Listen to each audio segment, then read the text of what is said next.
It's easy when you try, floating on the water with good old Steve in mind. Floating on the water with good old Steve in mind.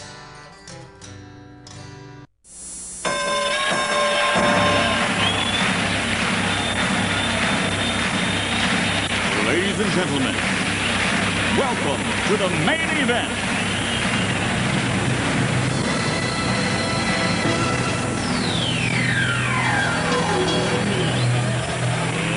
Let's get ready to rumble!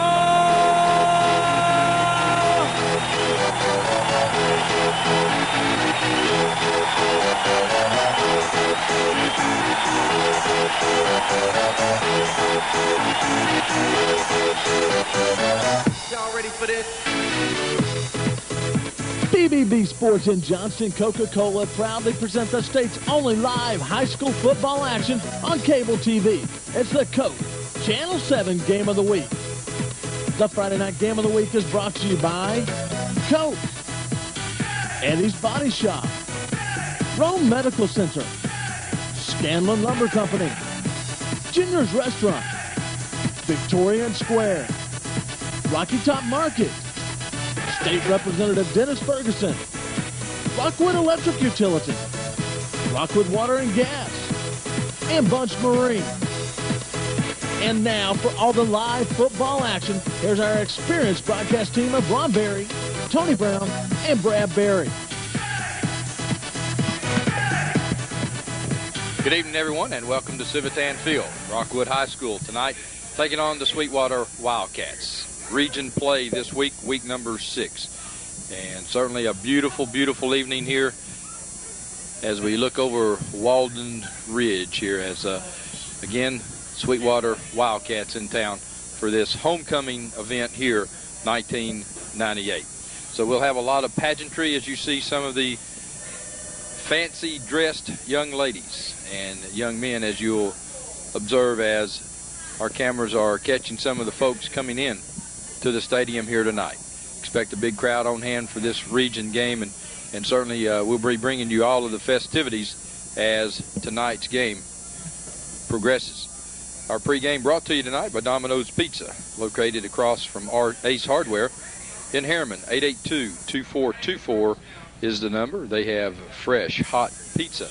You can carry it out or pick it up, and they're open until midnight on Friday and Saturday. So again, we would invite you to go by, see the fine folks at Domino's Pizza for some piping hot pizza along with U.S. Cellular. And folks at U.S. Cellular providing all of the communications needs here at BBB, and certainly would invite you to go by over in Kingston and visit with them and let them take care of your communications needs as well. Well, around the region tonight, a lot of big ball games taking place as Clinton will be at Farragut in a big ball game tonight. Carnes at Oak Ridge, Lenoir City at Austin East, Maryville at Carter as Maryville continues to try to stay ranked number 1 in the state in 4A. South Doyle will be at West. Alcoa 2-0 in Region 2A at this point. They'll visit Tellico Plains. Boyd Buchanan will be at Crosstown Midway, Cross County, I should say. Cofield is at Oneida as Oneida remains undefeated. Cosby is at Powell Valley. Cumberland County will be at Cookeville. Gatlinburg Pittman is at Unicoi County. Harriman will be at Jellicoe. Kingston will be at Loudon. Oliver Springs will be at Wartburg. Seymour at Rutledge, Sunbright at Oakdale, and of course, again, the game of the week here, the Coca-Cola football game of the week, will have Sweetwater at Rockwood. And in the region standings, first we'll go to Region 2A. Alcoa is 2-0. Oliver Springs 2-0. Jellicoe's 1-1. Rockwood 1-1. Harriman 1-1. Sweetwater 1-1. Wartburg and Tellico Plains 0-2 in the region. So after tonight's game, we'll have some division amongst those region play. So again, tonight we'll start separating some of the ties that we have within the region. Doesn't seem possible that we're in week number 6, but that we are, as high school football 1998 is past the halfway mark for the regular season, and a lot of teams now trying to vie for playoff position. So every game down the stretch now becomes very, very big. But also tell you that as we look out onto the field, as you remember last week, Greg Ewing injured for the Tigers in street clothes tonight. So as you look out, number 10 out on the field, 35-yard line, Greg Ewing in street clothes for the Tigers tonight. So we'll have to see how, as you see Greg Ewing talking to Coach Paul Kamakawa, we'll have to see how Coach John Webb realigns the offense with Greg Ewing on the sidelines. Talking to one of the Sweetwater coaches as we came in, and they too besieged with some injuries. So both teams will not be at full strength here tonight. Good crowd coming into the stadium here tonight, and looks like we're going to have a big crowd on hand for this homecoming game. So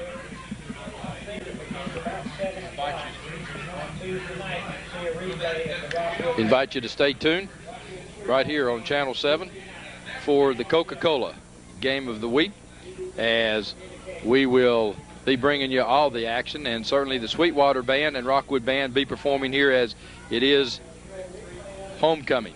And I think the Sweetwater Band will be performing pregame, and of course the Rockwood Band will be taking care of the halftime festivities, and of course my sidekick Brad Berry on in the stands needs to get on up here and help his poor old pop, and he'll be venturing up here, I'm sure, in a little bit to help us bring you tonight's action. But again, just a beautiful, beautiful evening here at Civitan Field. Homecoming 1998, and certainly a lot of alums coming back to be here for homecoming, and a special time in the lives of the current students, as well as from the folks who haven't seen each other for some time. So the crowd coming in, and the Civitan Club had a big pancake supper over in the high school cafeteria earlier this evening, and appreciate everyone coming out supporting the Rockwood Civitan Club. Again, Sweetwater coming in tonight, and Sweetwater was on our Game of the Week a couple of weeks ago as they came over to Harriman and saw a Sweetwater team there that was down a little bit that night. They've been somewhat up and down over the year. As the years progressed, they were defeated Wartburg 41-0. So obviously they can put the numbers on the board, but then have a overall record of 1-4. So the Sweetwater victory being the lone victory for the Wildcats this year. So they come in tonight and looking for, in fact, looks like a change. Ben Downs was the quarterback when they played over at Harriman, and it looks like tonight Graylin Ferguson, the junior, may get the nod at quarterback for Sweetwater. So both coaches know the importance of tonight's game. The loser will drop to 1-2 in the region, and the winner will move up to 2-1. So as we close in on the end of the season, each region game now looms huge to every team in the region. And again, tonight, after tonight's over, we'll get a little better feel for the region alignment, and joined now by Bradbury, and they got you on camera coming up, so you had to come on up, I guess. I guess I'd been called there coming up the steps, so I had to get on up here and get things going. But another exciting night here at Civitan Field. It's homecoming this week, and just look forward to a big game here against the Sweetwater Wildcats. So look for something exciting tonight, and just a good high school football game. You know, sometimes during homecoming week the players can get distracted. I'm sure that's something Coach Webb really emphasized this week, to stay focused. It's a fun time for the community and the school, but there's a game to be played here on Friday night, so it's really important that they stay focused and their task at hand here. It's a big region game, as you said earlier, and winner of this game tonight is kind of gets back into the season, gets into the race for the for a playoff spot. So big game here tonight, as I believe the rest of the games on here on out are region games. So big game here tonight at Civitan Field. Of course, Brad, before you got here, we also talked about Greg Ewing on the field in street clothes, a big loss for Rockwood. And that's where somebody tonight has to step up. Look for Clay Barnes, Brandon Ashley, Reggie Chapman, and some of the offensive linemen to say, hey, guys, he said, you know, Greg's out. He's our workhorse, and we're going to make it happen tonight. And this is where, you know, the team game of football comes in. You lose your big power running back, and you have to do something to make up for that. And you know, this is where all 11 have to play the game tonight. Well, and you're exactly right, and I'm sure Coach Webb has worked on the game plan this week, knowing that Greg probably would not be in the starting lineup and probably unavailable as well. So I'm sure he's come out and you know, you can look for probably several different looks tonight. Might even look and find Nick Holloway playing some fullback. And the fullback position tonight, Brad, could be really big because of the blocking abilities. The fullback is going to have to be the lead block. He's the key block when they run the option or try to get outside. So whoever's filling in at the fullback position tonight will have a lot of responsibility. That's right. And, you know, Coach Webb's not surprised by this. You know, he's going through the end of the week. He's prepared for Greg not playing tonight. So I'm sure his game plan is going to be to keep it simple at first. Probably got a young quarterback starting the game tonight in Isham, number 4 for the Tigers, so probably his first start of the year. And you know, look for him to be under the gun tonight. So just as we're watching the Tigers prepare here in the offense and defense on the field, just some replacements on the lineups. Well, not sure that Isham may be the starting quarterback, but he'll certainly,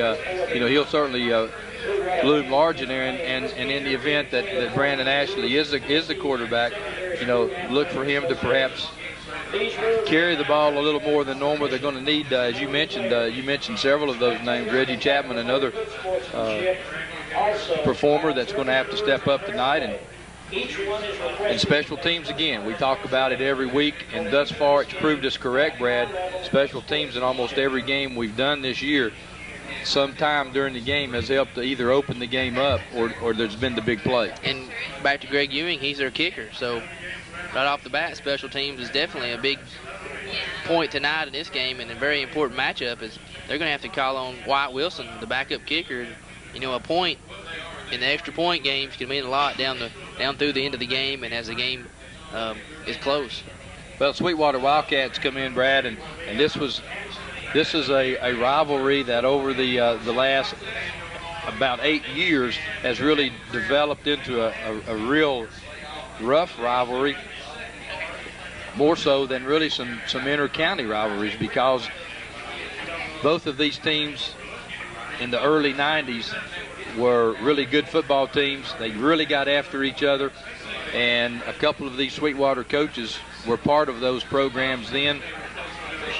And so this has become one of those rivalries that when you look at the schedule, you really didn't used to have to count it as such, but now you have to be as ready for this ball game as you do the Kingstons and the Harrimans. That's exactly right. This rivalry has grown, as you said, but as you can see across the field, Sweetwater tradition is not the same as it used to be. They used to bring fans by the thousands, and they would pack the bleachers, and they would start the cheer and the clap and the Sweetwater chant, and you know, that was pretty intimidating. And now they don't have enough guys to get a big chant going. So times are changing now in high school sports, but both these teams still play good, hard-nosed football, and it's still going to be a big rivalry.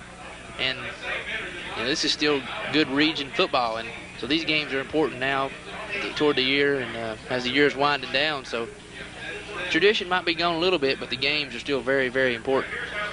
Well, in talking to some of the coaches, they've had some injuries as well as a Rockwood team, and indicated that they perhaps were just 1 or 2 players away, Brad, from having a good football team. So this is a big ball game tonight. Coach Webb is waiting to see how his team's going to react to the injuries with Greg Ewing. Sweetwater coach is still trying to figure out which team is going to show up. They've been up and down with each game this year. So both of these coaches will find out more about how their region standings are going to come out after this ball game. And as you said there, talking about Coach Webb and just the injury to Greg Ewing, this game tonight has a big bearing on how the rest of the season goes. And Rockwood's not played real bad in any of the games. They just had some bad breaks. In Alcoa, they lay the ball on the ground. Probably the better team in that game. They just had some bad breaks, and you can't do that.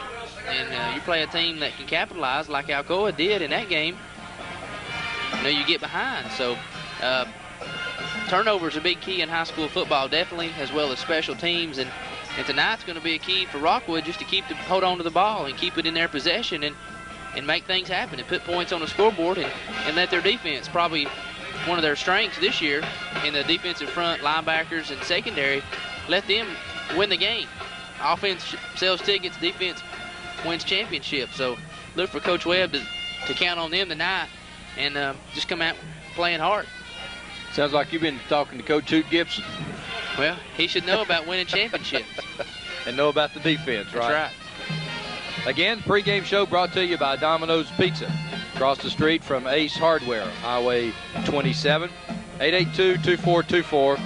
They'll have your piping hot pizzas. You can either pick them up or they will deliver them. And they'll deliver on Friday and Saturday nights until midnight. So call, get your pizza, sit back, relax, enjoy the Johnston Coca-Cola Game of the Week here on Channel 7. And if you need to make any calls while you're out and about tonight, U.S. Cellular will handle all of your communications needs. They certainly handle ours here at Channel 7. We're appreciative of them and really appreciate them being a sponsor here of the pregame show. Sweetwater High School Marching Band out doing the pregame festivities. And, of course, at halftime, the Rockwood High School Marching Band will be performing, as all of the halftime festivities will be brought to you here on Channel 7 as they unfold. Well, if we've got a commercial, Brad Jones, let's go to a commercial break, and we'll be back with more pregame show following this work. At OEB, we know lives have changed. Parents have become teachers, and our homes are now our offices. The roads may seem empty, but people are still driving and still working. And when they get injured because someone else was careless, they know they can still depend on us. We are OEB Law, and the one thing that hasn't changed is our commitment to helping people right here at home. We're just a phone call away. 865-546-1111. OEB Law. Tennessee Barnes & Buildings in Jacksboro has all your storage building needs. At Tennessee Barnes & Buildings, you can pick out your building, then custom design it how you want it, and then have it delivered. Our friendly staff will help you with all your design needs. Are you worried about financing? Well, at Tennessee Barnes & Buildings, there's no credit check, so no one is turned down. Plus, you can rent to own your own building. Tennessee Barnes & Buildings in Jacksboro says come on down and see Hannah or Mary Beth for your next building. Or call 423-449-8139. Muncie Pharmacy is your locally owned hometown pharmacy. They accept most insurances, so why go to the large chain pharmacies when you get better customer service at Muncie Pharmacy? Have a special prescription that needs compounding? Muncie Pharmacy can handle those needs as well. Muncie Pharmacy has a drive-thru for your convenience and offers free delivery in the Oak Ridge area. And don't forget the gifts that we have available for all occasions. Here at Muncie Pharmacy, we take the time to know you and treat you like family. Earl Duff Subaru in Harriman knows safe and reliable transportation is essential right now. Whether you need service or to replace your current vehicle, we're ready to help. Our building is sanitized to keep our customers as safe as possible. Plus, we're offering pickup and delivery service during the crisis. Earl Duff Subaru in Harriman, Tennessee's only 9-time winner of the Love Promise Award for customer satisfaction. This month, all Outback, Forester, Ascent, Legacy, and Impreza models have available 0% financing with no payments for 90 days. Well, welcome back, as again you see some of the participants here in tonight's homecoming festivities, as we'll have lots of dressed up young ladies and young men here participating in the halftime crowning of the 1998 Homecoming King and Queen. And now the Rockwood Band playing our national anthem.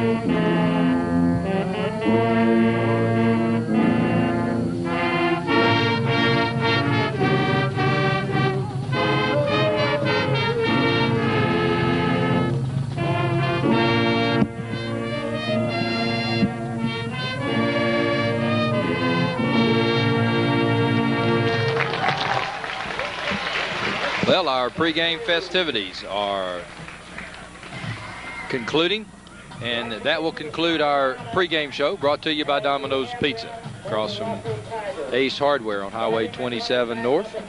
Call 882-2424 for your piping hot pizza. They will bring it to you, or you can pick it up at Domino's. They'll deliver tonight until midnight, and as well as tomorrow night. Also, U.S. Cellular for all your communications needs, the way people talk. U.S. Cellular over in Kingston. Certainly people here at Channel 7. That's our official communications. And as the captains, Wyatt Wilson, Derek Pear for Rockwood will be meeting with the captains from Sweetwater.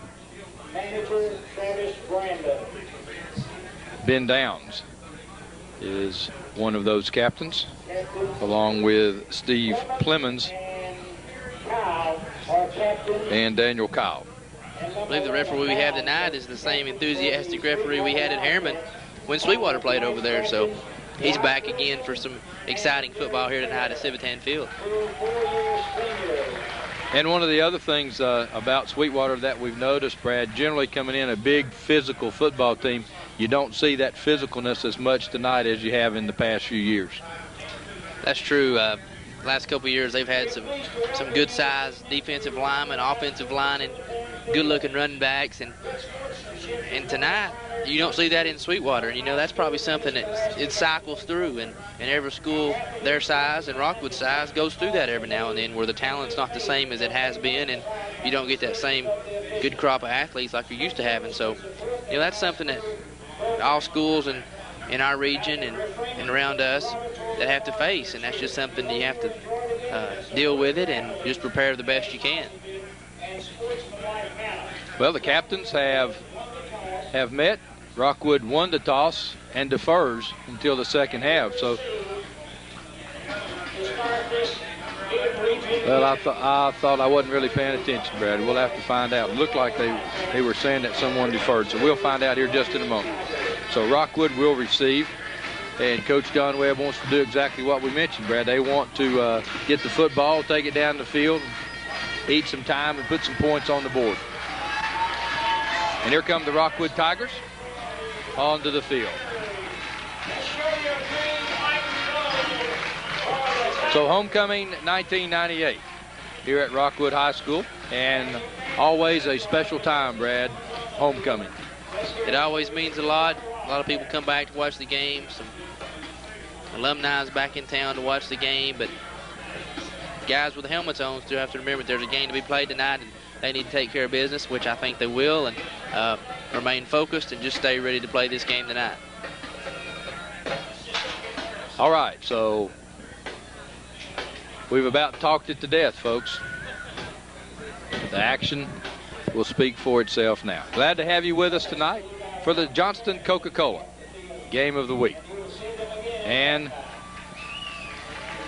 looking, Brad, for that familiar sight on the sidelines, Dr. Tom Evans, but I don't see him.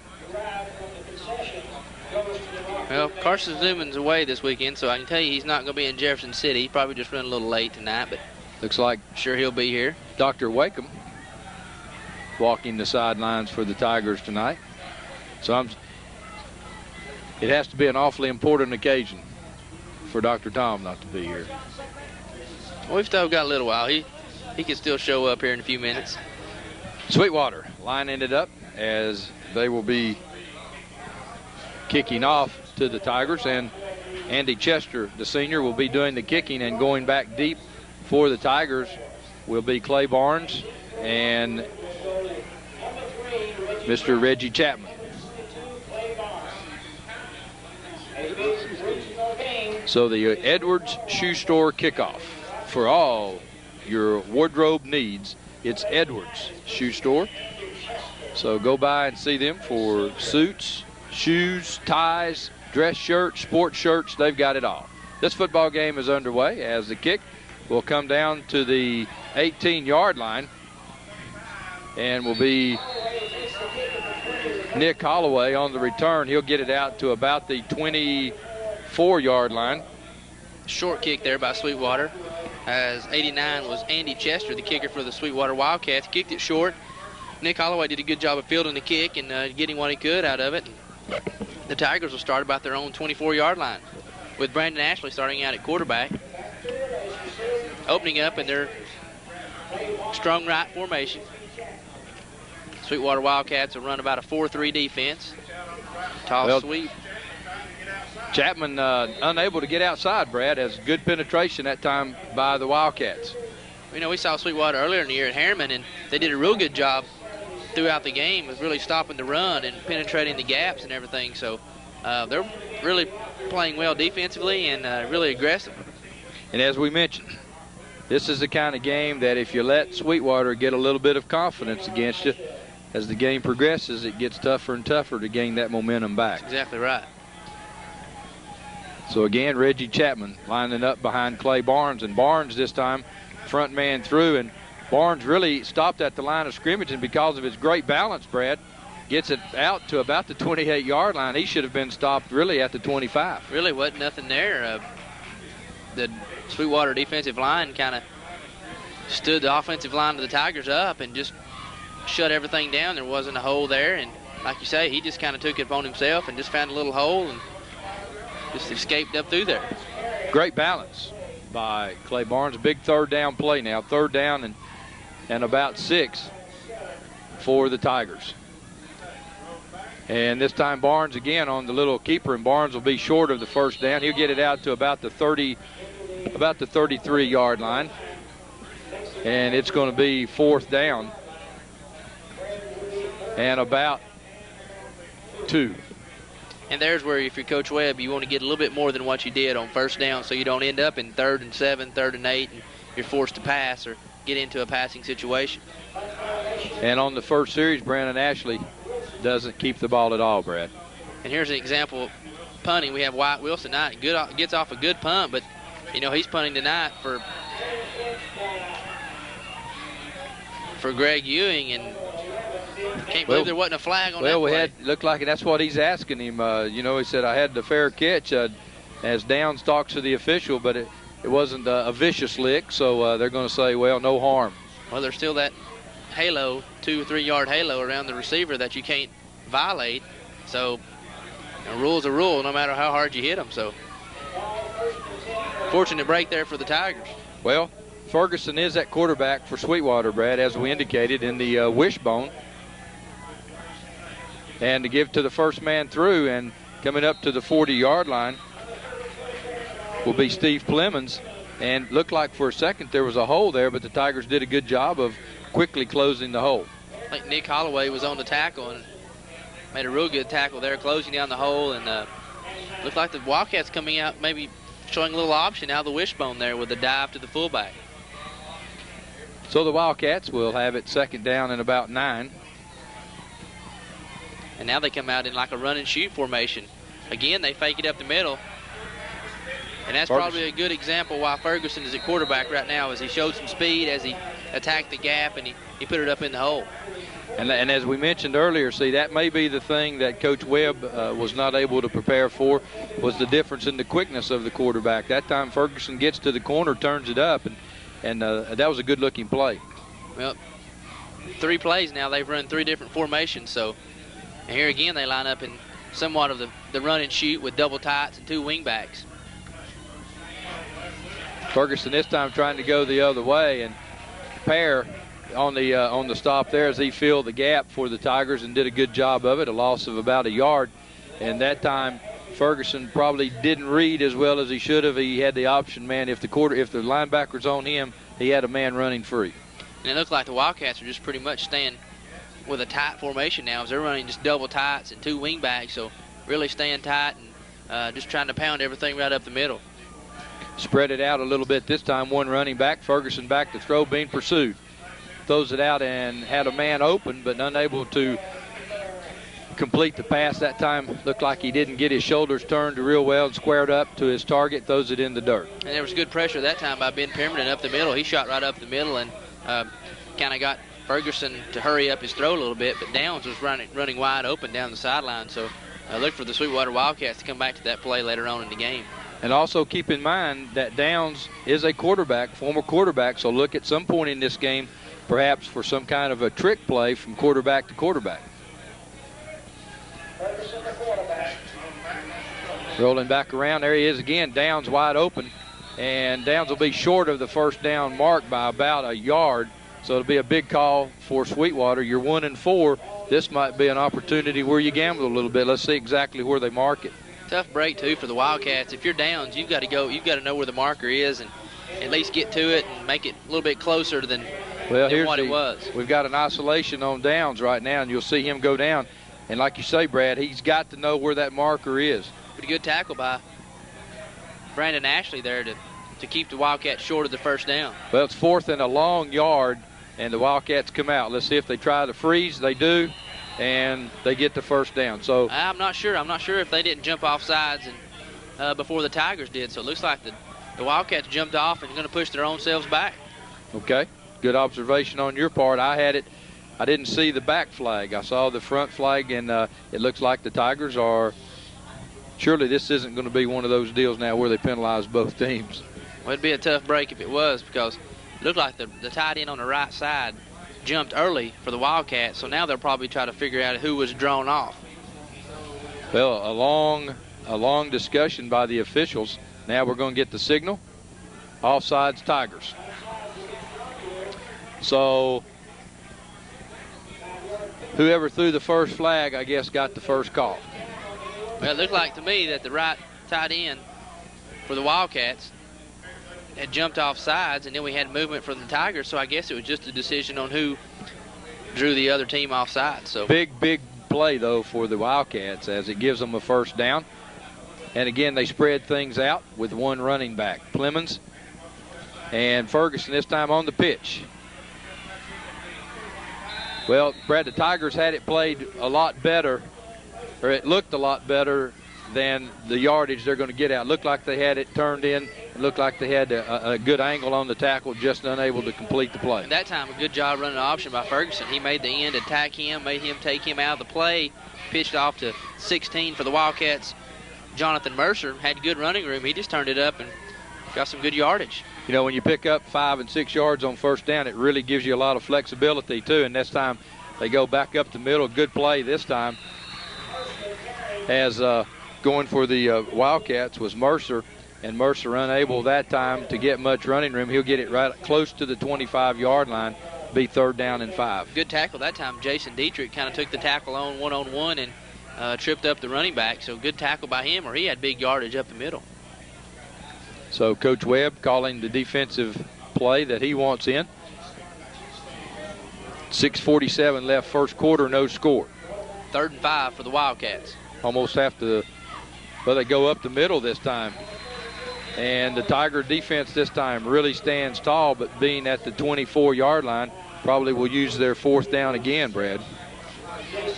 Don't really understand that call, running right up the middle on 3rd and 5 when they've been successful so far getting out on the corner with the option. So Wildcats going to take a timeout here to discuss their plans here on 4th and 5 with 6:24 left here in the first quarter. We'll be right back after this word. The coronavirus is changing the way we live our lives, but seriously injured people still need our help. At OEB, we're committed to helping you no matter what. So, we've introduced a system where we can take care of your case almost completely electronically. You don't have to leave your home for us to start helping you. All you have to do is call. The future may feel uncertain, but we can get through it together. If you're injured, you still deserve justice. Call 546-1111. Call right now. Well, a big 4th down and 4 play for the Wildcats, and I'm sure Coach Webb now has had an opportunity to talk to his defensive line about staying onside. So the Wildcats come up now with twins to the right side, new formation for them. Ferguson rolls out to the right. He's looking for a receiver. And Downs makes an outstanding catch as Brandon Ashley got right in front of him and had a chance to make the interception, but going to be important now to see where the spot is for the Wildcats, and looks like it's going to be awfully close to It's a first down, Brad. It's on the 20-yard line, and they just had to go to about the 19, so it's going to be a first down. And as you mentioned, that really took some concentration. Here it is on the replay as you see Ashley coming in. That had to be a really concentrated effort on Mr. Downs' part to keep focused. And a well-thrown ball, too, by Ferguson as he threaded the needle there. And like I said, good catch by Downs. And big play for the Wildcats. They keep this drive going. It's been a very good drive here for the Wildcats on their first possession. So Ferguson under center again for the Cats. And they'll give to the first man, Plemons, and Plemons breaks the initial tackle and gets it down to the 15-yard line. So, again, a gain of about 5 yards on first down, and that's going to be where the Tigers are going to have to tighten up. And that's right up the gut, too, Ron. That's right up the middle and where the heart of the Tiger defense is. So Coach Webb's kind of got to figure something out here. And, the Wildcats just lining up in a wishbone tight formation saying, here we are. We're going to run it right at you. And a different-looking offensive team tonight than we saw a couple of weeks ago. And, again, they go right to Plemons again, and Plemons gets inside the 10-yard line. It's going to be first and goal for the Wildcats. The ball will be at about the 8-yard line. And this change in offense could also be,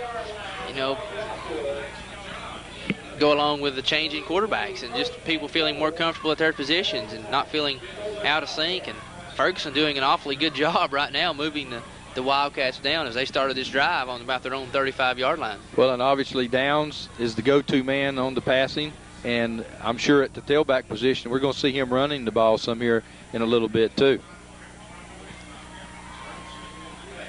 And here he comes. Downs trying to get to the outside, and good play. Downs cuts it in. Looks like the ball is loose, and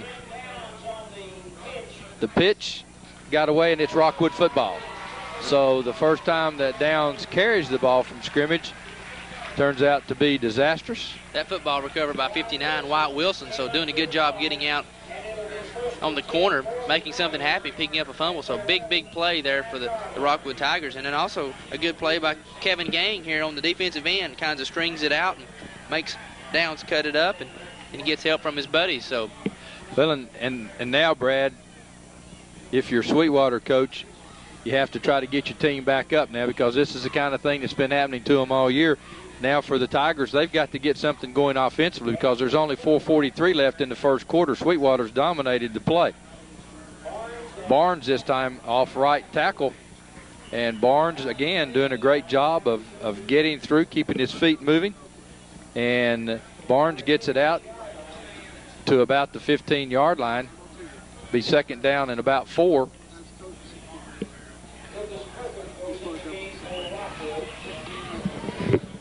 Another big key there, too, for the Tigers. Well, they get the ball back, but, for the Wildcats, is if they drove all the way down the field there, and they've got to be confident that they were able to drive like that. Well, Chapman now trying to get outside, and Chapman's going to be thrown for a loss. Chapman's all the way back down to about the 11 or 12-yard line, Brad, and that's going to negate the whole gain on first down. That'll bring back third down and about 8. And Chapman getting up a little gimpy, too, there after that play, is he's still favoring that ankle that I believe he hurt last week in the Midway game. So injuries right now really hampering the Rockwood Tigers. Well, they get a break on the spot, too, on this forward motion. They don't take it back. They're going to say he's down at the 12-yard line, so it's going to be third down and about 7. down and distance Coach Webb would like to stay away from in tonight's ball game, 3rd and long. Ashley this time off to Barnes, and Barnes is going to be hit again. And Sweetwater on the front defensive part of the Wildcats now just really outplaying the Tigers. They're just kind of pinning their ears back and going after them. They're just, so far the Tigers not had a chance to get real fancy with their offense, just pretty much running up the middle and off tackle. So the Wildcats just laying back and going after them. And Rockwood's forced to punt again as Wyatt Wilson substituting for the injured Greg Ewing's back to punt. And here's a late addition to the field here, and just special teams again. Wilson from the goal line gets a kick away to the 42-yard line. Good pursuit by the Tigers. Downs gets away, and now Downs will score. No flags down, and Downs takes it in, so Downs quickly makes up for his mistake. And Brad, we'll get it on a replay, I'm sure, but no less than 2 or 3 people with a good hit on Downs. Well, they had him wrapped up. It looked like the play was about to be over there at the 45-yard line. As you can see, Downs catches the punt. There's about 3 or 4 guys that have a chance right here to make the tackle, and he runs into his own man, and then he's gone. So Downs scoring, and now Sweetwater will try for the extra point. Kick is up, and the kick is good. So with 2:29 left, it will be Sweetwater jumping out in front of the Tigers, 7-0. We'll be right back.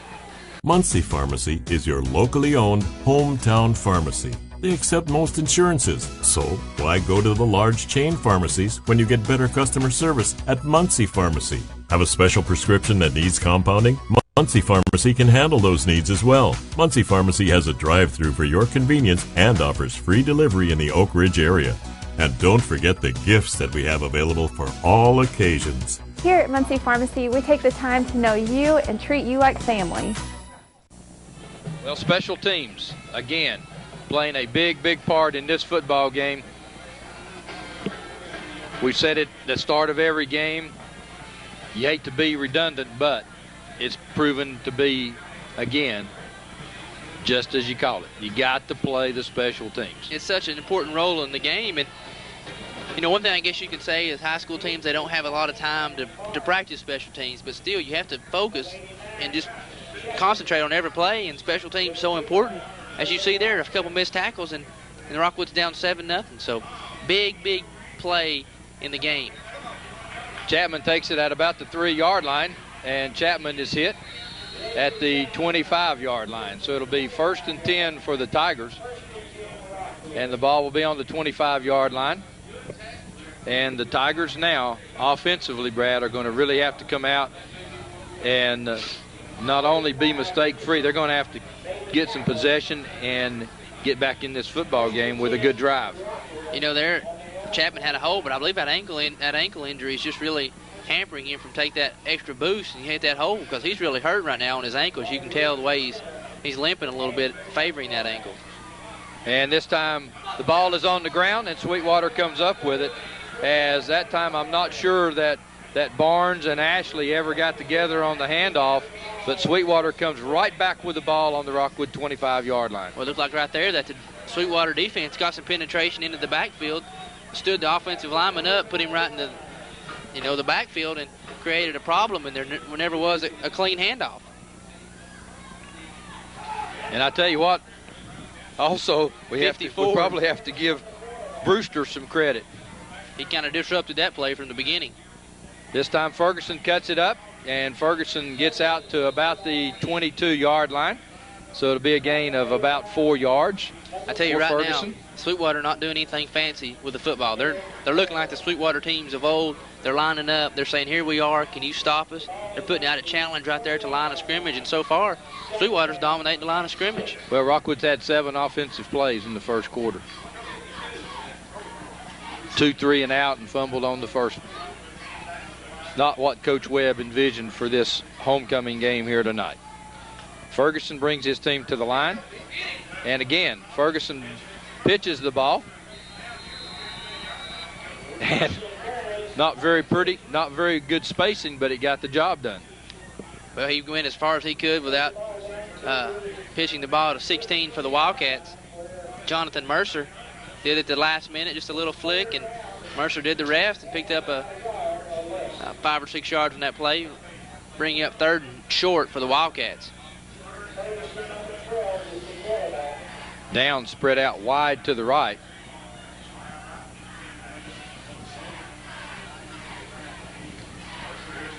Ferguson this time keeps it, and Ferguson gets inside the 15, and I tell you, almost had a big play there. Someone got to a foot and tripped him, but it's the first down. Ferguson almost, though, had a straight shot to the end zone. Big play, big series right here for the Wildcats. They really need to keep for the Tigers, they need to keep the Wildcats out of the end zone. And if they can hold them to a field goal, it would be great. I'm sure Coach Webb would be excited about that. But a big stand here for the Rockwood Tigers. Cats again as Ferguson comes across the right side. Pair there for the Tigers. And for the Tigers, Brad, Flask is had a pretty good game thus far. Well, you know, he's just trying to hold up the front there on the defensive line as they're just, Wildcats just running right at him, up the middle, off tackle. So big stand here for the defensive front for the Rockwood Tigers. Last play of the first quarter as Ferguson rolls out to the left, trying to throw. Fired it. It's going to be incomplete, I think. Well, no, they're saying, well, incomplete. I thought they were going to mark the ball. Brad, I believe they're going to call it complete. Yeah, they're putting the ball down, and Ferguson fired that ball into Downs. And it was a great catch by Downs. He extended fully into the sidelines, must have got a foot in, caught the sidelines over there, because great catch by him and great pass by Ferguson. Okay, we'll be right back after this commercial break. At OEB, we're committed to helping people who get injured. With the outbreak of the coronavirus, we understand you might be afraid to leave your home to get legal help. We want you to know that at OEB, we can get you your help by just picking up the phone. We can take care of almost every aspect of your case electronically, so you don't have to leave your house. The future may feel uncertain, but we can get through it together. Injured? You still deserve justice. Call 546-1111. Call today. Well, during the commercial break, the officials got together, and it was not a catch, and so it will be it'll be third down as we'll get a replay of it. Perhaps can see where that catch was. You'll see Ferguson rolling out to his left, and up at the top left-hand corner of your screen as he fires it in, and he got a foot in, Brad. It looked like on the replay. Looks like he might have drugged his foot along the sideline to get that catch. So big play there for the big break there for the Tigers. If you can rewind that thing, let's show it again there. Here's the replay again. Did you see Downs can catch it? Looked like he got a foot right there. Like his right foot came down in bounds. Has a good throw and a good catch. So good camera action there by our camera crew here tonight. Great job there. Seen by our senior camera operator, Mr. Joe Hot Fuels Tipton. Way to go, Joe. Third down and about 7 now for the Wildcats. Big break there for the Tigers as it makes the Wildcats now face 3rd and 7. So if they can get this stand and force a field goal, it'll be a big boost for the Rockwood defense.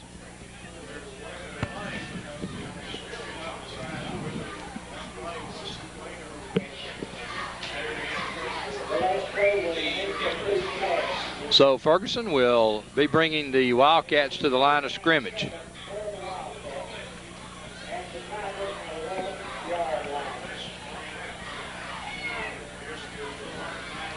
Plemons gets it up the middle, and Plemons gets inside the 10, inside the 5-yard line. Will go Steve Plemons. And Brad, again, just really keeping the Rockwood defense off balance right now. That's just simple option football right there. The quarterback will read the tackle, and if he's not coming up the field, he'll give it off to the fullback, and Plemons just running hard right up the middle. Almost scored on that play. 4th and 1 now for the Wildcats, and Coach John Webb wants a timeout. We'll be back after this commercial word.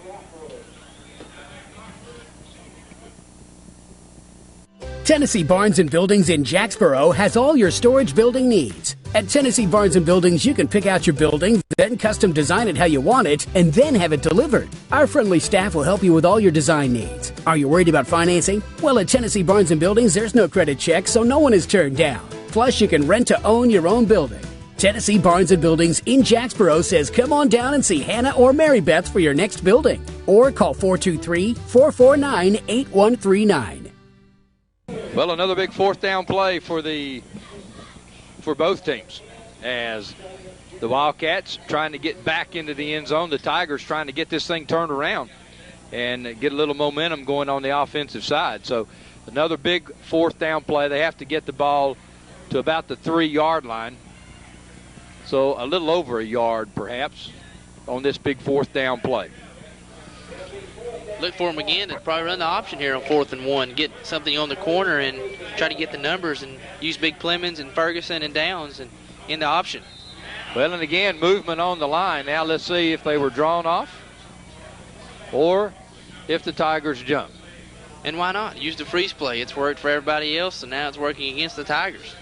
Tigers again saying it's against Sweetwater, and this time they're exactly right. So big break. Evened up. Big break there for the Tigers, as they did jump, but the Wildcats probably pulled them off. So now looks like the Wildcats bring in the field goal unit. Would be a 27-yard field goal. Well, they're going to go for it as they put it down at the, 16? So 26-yard effort by Andy Chester. Downs on the hole. The kick, long enough, it's good. So the Wildcats come away with 3, but again, Coach John Webb has to be pleased with the turnover there. They took it over to 25. You have to be happy about the way your defense bowed their neck there on that defensive stand, and you got a field goal, and you made them do something that not a lot of high schools can do, and it's kick a field goal from 27, 30 yards out. Sweetwater did it. They take the lead 10-0, but a confidence boost there for the Tigers. And once again, when you're 1-4, it's the little things that cause you those headaches. The offsides play from 4th and 1, 4th and 6, the difference in being able to go and have to settle for the field goal. Those things they creep up on you all year long, and you seem like you just can't ever get rid of them. It's just the way the year's gone for the Sweetwater Wildcats, and it can go that way for anybody. Well, now we're getting ready for another Edwards kickoff. Edwards Shoe Store on Roan Street in Harriman. And they can fit you up with all your athletic shoe needs, your dress shoes, casuals. They've got it all. Go by and see Orvis and all the fine staff at Edwards. A home to a lot of Roan County shoppers for many, many years. Chester got the foot in that ball. That would have been good for about another 20 yards. Not much height, but a lot of distance. And this is a kickoff that will be taken at the 5-yard line, fumbled by Chapman. He'll pick it back up. And looking for a seam, unable to find one, and he'll get it to about the 18-yard line before making the stop for Wildcats, Jared Norfolk. And so it'll be 1st and 10 for the Tigers, and this is about where they've taken over all 3 times now, Brad, trying to get field position. Look for Brandon Ashley to try to make something happen here on the option here at some point. 11:21 left first half. Tigers down 10-0. Quick pitch to Chapman, and Chapman finds some running room around the corner and will be knocked out of bounds by Daniel Kyle. But he makes the corner, and he'll get it out to about the 23-yard line. Good piece of running there by Reggie Chapman. There really wasn't a lot there to begin with. The Sweetwater defense came up well and forced him outside, but a good job of running and getting what he could on that play, leaving about 2nd and 6. So good gain there for the Tigers, leaving them in a position now where they can do something a little different. Ashley on the option. Has running room. Ashley with one man to beat. And Ashley run out of bounds at the Sweetwater 44-yard line. So Brandon Ashley And that's an example of why you need to get the ball in his hands on the corner. All it was a simple counter option. He faked to the right and froze the Sweetwater defense and went back to the weak side.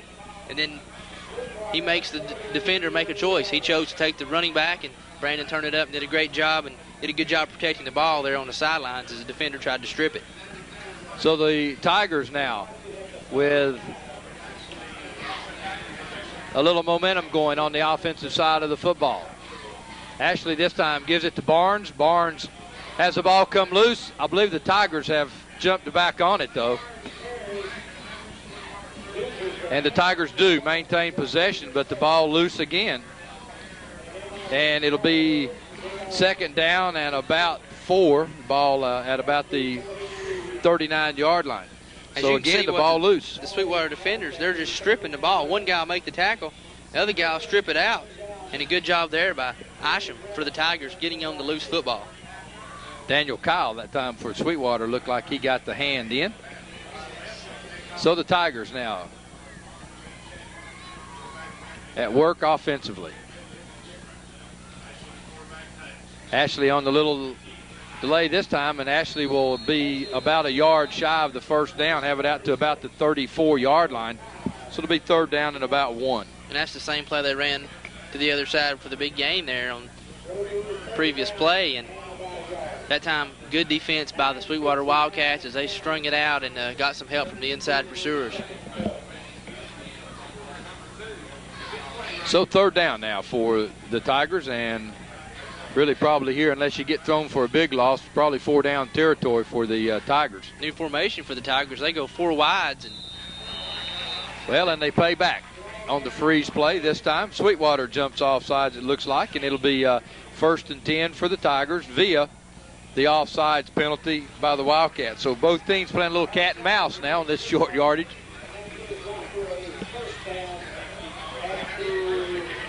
As you see, Kingston leading Loudon 7-6. Harriman leading Jellicoe 7-0. 9:34 left, first half of play. Sweetwater 10, Rockwood nothing. Ashley coming back on the other side to Chapman. Chapman making a good move, and Chapman will get it down to about the 16-yard line. Good move that time by Eddie Chapman. Good pitch by Ashley. Good play by Reggie Chapman. Probably shades of his daddy, Eddie Chapman, but what set that up was a good pitch by Brandon Ashley running the option. Good key block on the corner by Clay Barnes, and that sprung Reggie up and got the first down. And option really helping the Tigers out on this drive. Something that's been a major play in the Rockwood offense for many years. Tigers lining up now in the I. Ashley to Barnes again right up the middle, and Barnes fighting his way to about the 12-yard line. You got to look for the Tigers to stay on the corner and stand on the outside, because up the middle, Sweetwater is really stuffing everything that the Tigers bring at them.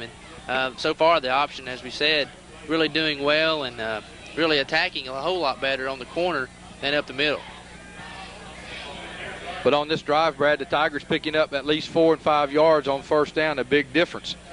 And again, Ashley this time on the pitch, comes to Chapman, makes a good move, and Chapman will be knocked out of bounds. But I tell you, Chapman could have been thrown for a loss except for the good juke move that he gave and got around the corner. Well, he made a good stutter step there, and he made a good job catching the football. It was a high pitch from Ashley. He made a good job, did a good job catching the football, made a great cut there, and picked up good yardage, leaving about 3rd and 5. Just a little stutter step, something you saw from Peerless Price the other night against Houston. Using a little basketball move there. Coach K probably proud of that, the jab step. Going to be 3rd down and about 4 for the Tigers. Big play for the Rockwood Tigers. This time Chapman with another good move, and Chapman will be down to about the 5-yard line. It'll be 1st and 10 for the Tigers. Another big block by Clay Barnes there. He's the lead blocker tonight, playing fullback, and he just took the linebacker on and allowed Chapman to get up to good running yardage and picking up the first down. So it'll be 1st and goal for the Tigers. Ball resting at the 5-yard line.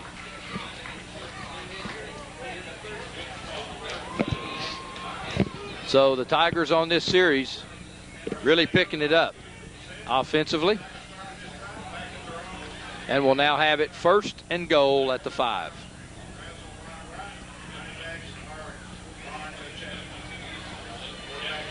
Barnes, and looked like Barnes had some running room. Wildcats closed down quickly, and maybe a gain of a yard. Like there was a small gap there starting out, but closed quickly by the middle of the Wildcat defense, and good job by Barnes just holding on to the footballs. He was hit pretty hard there up the middle. Definitely want to get some points here out of this possession for the Rockwood Tigers. Brian Boston bringing the play in for Coach John Webb as the Tigers get aligned. So Barnes and Chapman will line up behind Ashley. 2nd and goal here, and fumble. Ball's on the ground. Sweetwater Wildcats will recover. Not sure what happened there, if it was a fumbled snap or... Well, the Wildcats, Brad, were getting ready to get into a blitzing formation, and I don't know if the snap occurred early, if someone saw that coming, tried to get it. We'll see a replay here. But watch right here at the top of the screen right here. Now you see the man coming in, and that's when all the chaos started, and the ball just came loose, and the Tigers lay it on the ground. Looks like it was just a simple center quarterback exchange, which is another little thing that happens in a game that can mean a whole lot. And now the Wildcats start out deep in their territory as they'll give it up the middle to Spencer, and he'll find running room tough up the middle but gain a couple yards. And, of course, here, if you're Coach John Webb, you're asking your defense here to at least keep them pinned back so we can get good field position. We're coming down on the 6-minute mark here in the first half. So you need to keep them 3 and out here, get the ball back on your side of the field, on their side of the field, and try to get something in before halftime. But you still, if you're Coach Webb, you really needed some points out of that possession, and you kind of got to be deflated a little bit, but need a big stand here by your defense. Ferguson back to throw. Rolling around, throwing it down to Downs, and Downs really needs, it looked like there needed to be a flag on that. It looked like Downs became the defense on that play because Chapman had a good shot at intercepting that. Well, he did, and, if the quarterback Ferguson for the Wildcats puts any air under that at all, it's probably 6 points going the other way. He threw it a little flat, allowed Ashley to get underneath it. As you can see, Ashley just gets back and sits underneath it, and not a lot of air. He throws it kind of flat. Good play by Downs, just coming back and being a defender. So that'll leave 3rd and long now for the Wildcats. Not in a situation they're probably not want to be in.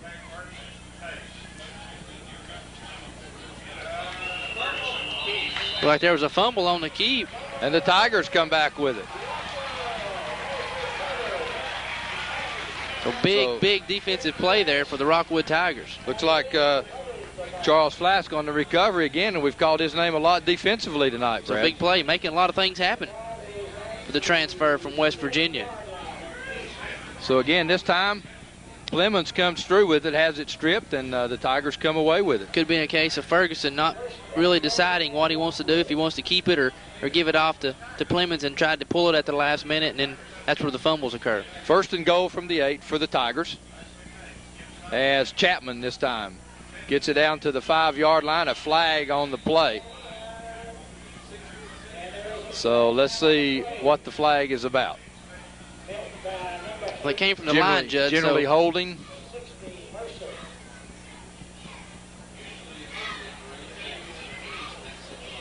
Face mask. Face mask, Sweetwater. Okay, so the Tigers. Be a 5-yard penalty, so. Will be half the goal because it's a 15-yard penalty in high school. They don't have any incidental. And there it is. Looks like they've got a hold of the face mask, so it'll be about a. So 1st and goal for the Rockwood Tigers. At about the 2-yard line. Need to get this one in the end zone going into halftime. Barnes is in. So Clay Barnes scores for the Tigers with 6:07 left in the first quarter of play.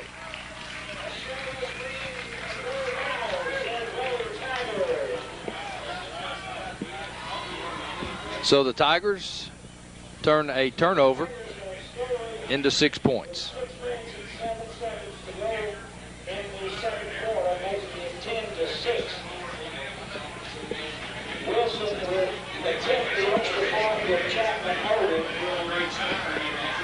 Big extra point here for the Tigers as Wyatt Wilson's on the kick with Chapman holding. Kick is up and no good.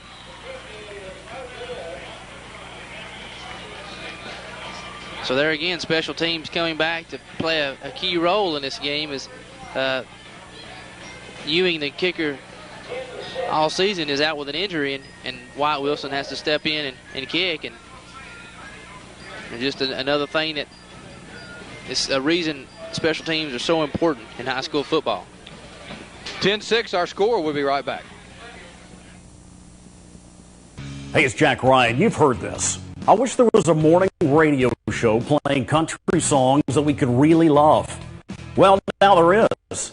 Will Hine Wall in the morning with your forgotten favorites and only the new country you love.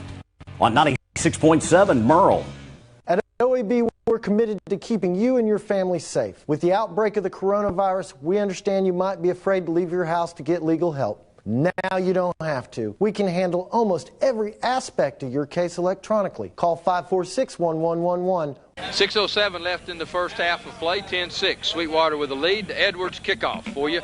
Coming up as Wilson hits the Edwards kickoff, and it'll bounce and be taken at the 11-yard line. And Sweetwater bringing it out to about the 28-yard line. So Upton will bring it out, and it'll be 1st and 10 for the Tigers.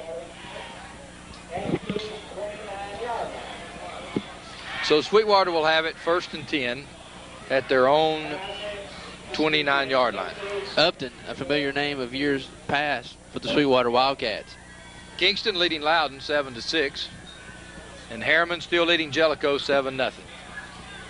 Wildcats to the line of scrimmage, leading 10-6, and trying to get outside. The Wildcats make it to the outside.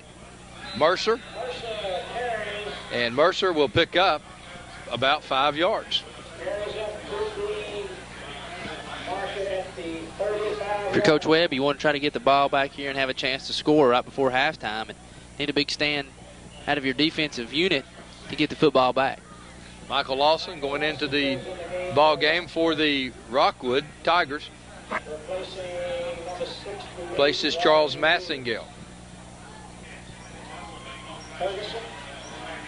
Ferguson this time on the keep, and big play by Holloway as he keeps Ferguson to a gain of about 2, so a big 3rd down and 3 coming up for the Cats. Good play by Nick Holloway. He stayed at home and he waited and did his job, his responsibility, and that's what you have to do against the option. Each man has a responsibility, and it's up to that man to make the play, and he did that on the quarterback, Ferguson.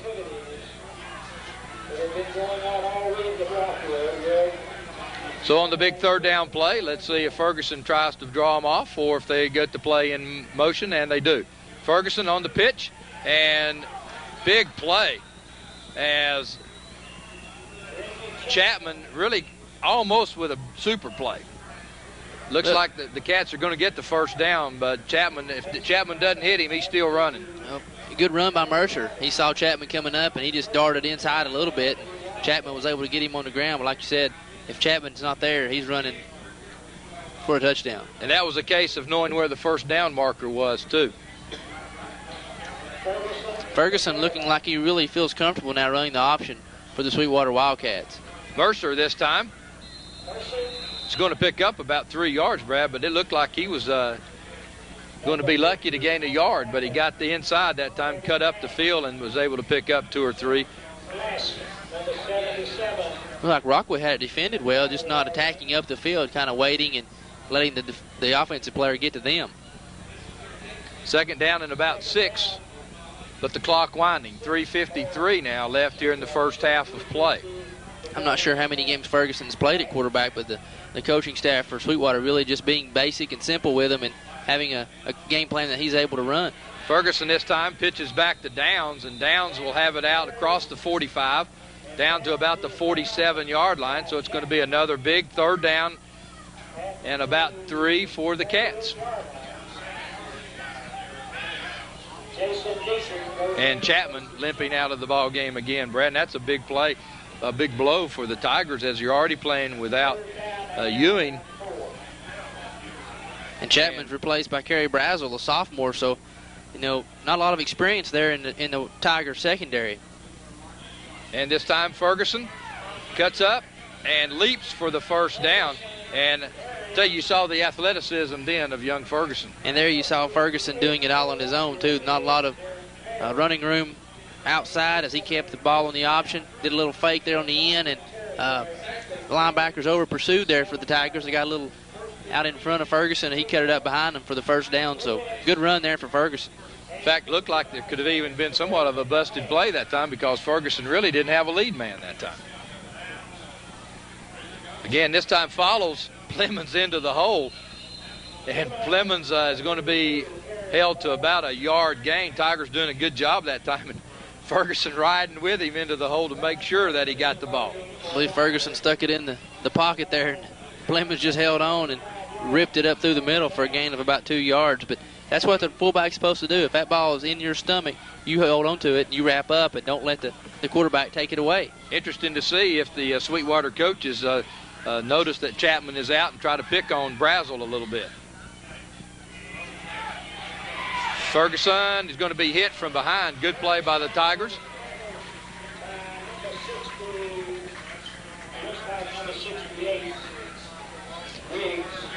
Three or four Tiger defenders in on that play as they chase Ferguson down in the backfield for a loss. So it'll be about 3rd and 9 now for the Wildcats. Riggs this time as they rolled out. Good play by Wyatt Wilson. He came on a blitz from the backside and chased Ferguson down. 3rd down at about 9.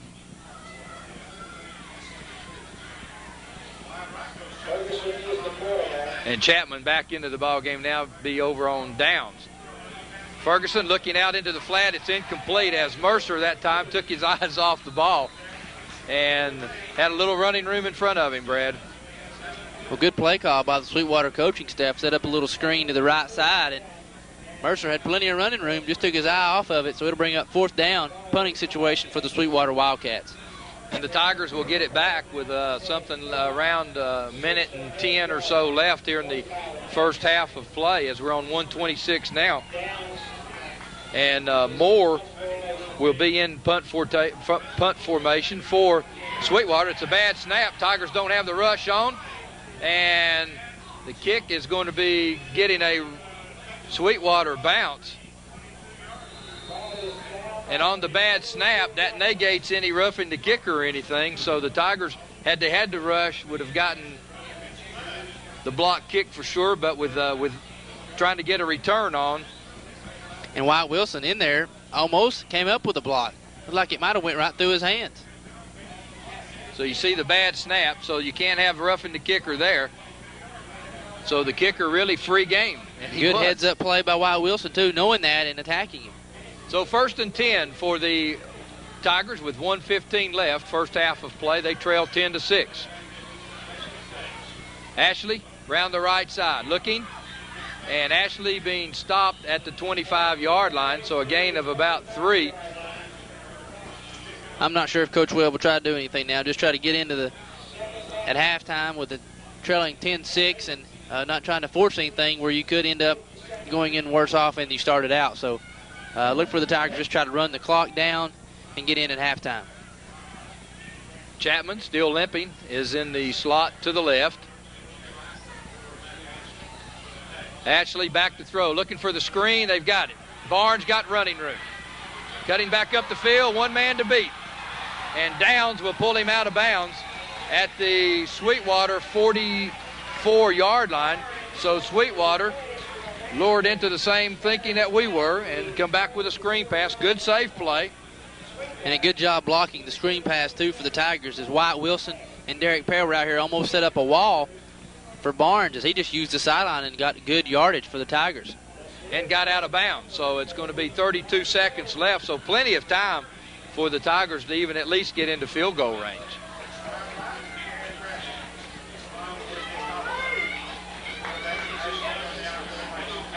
Ashley back to throw again, and Holloway will have it, and the clock will continue to run as it's at the 40-yard line. and Rockwood will call timeout. As you see the replay,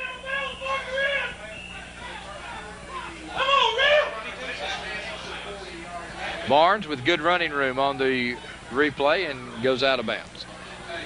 Rockwood wants timeout. We'll be right back.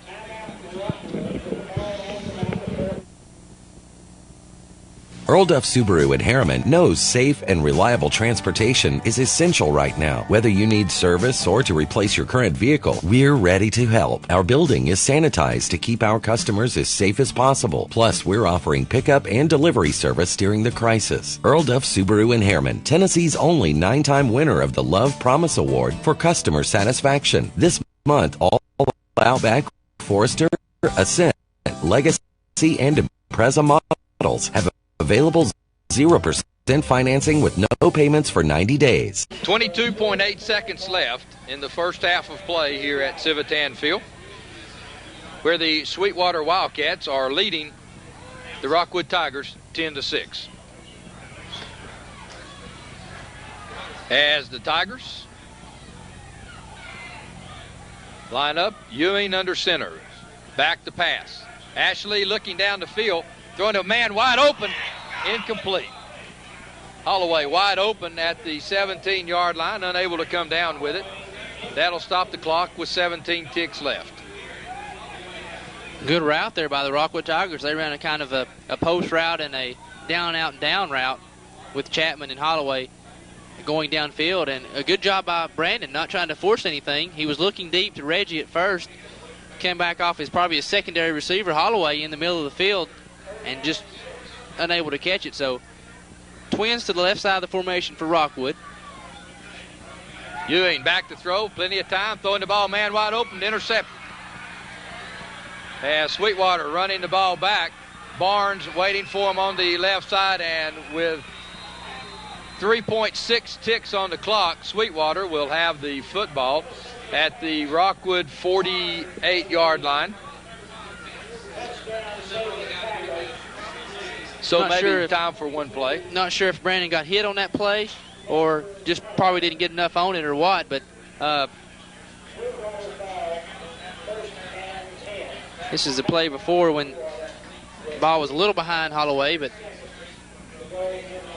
here's the interception coming up.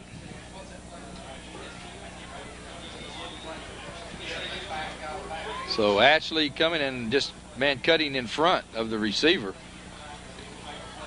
And a good job by the Tigers just getting him down and not letting them turn it into a big play. Sweetwater will take timeout so that they can get in one more play. That will end the first half. They're leading 10-6.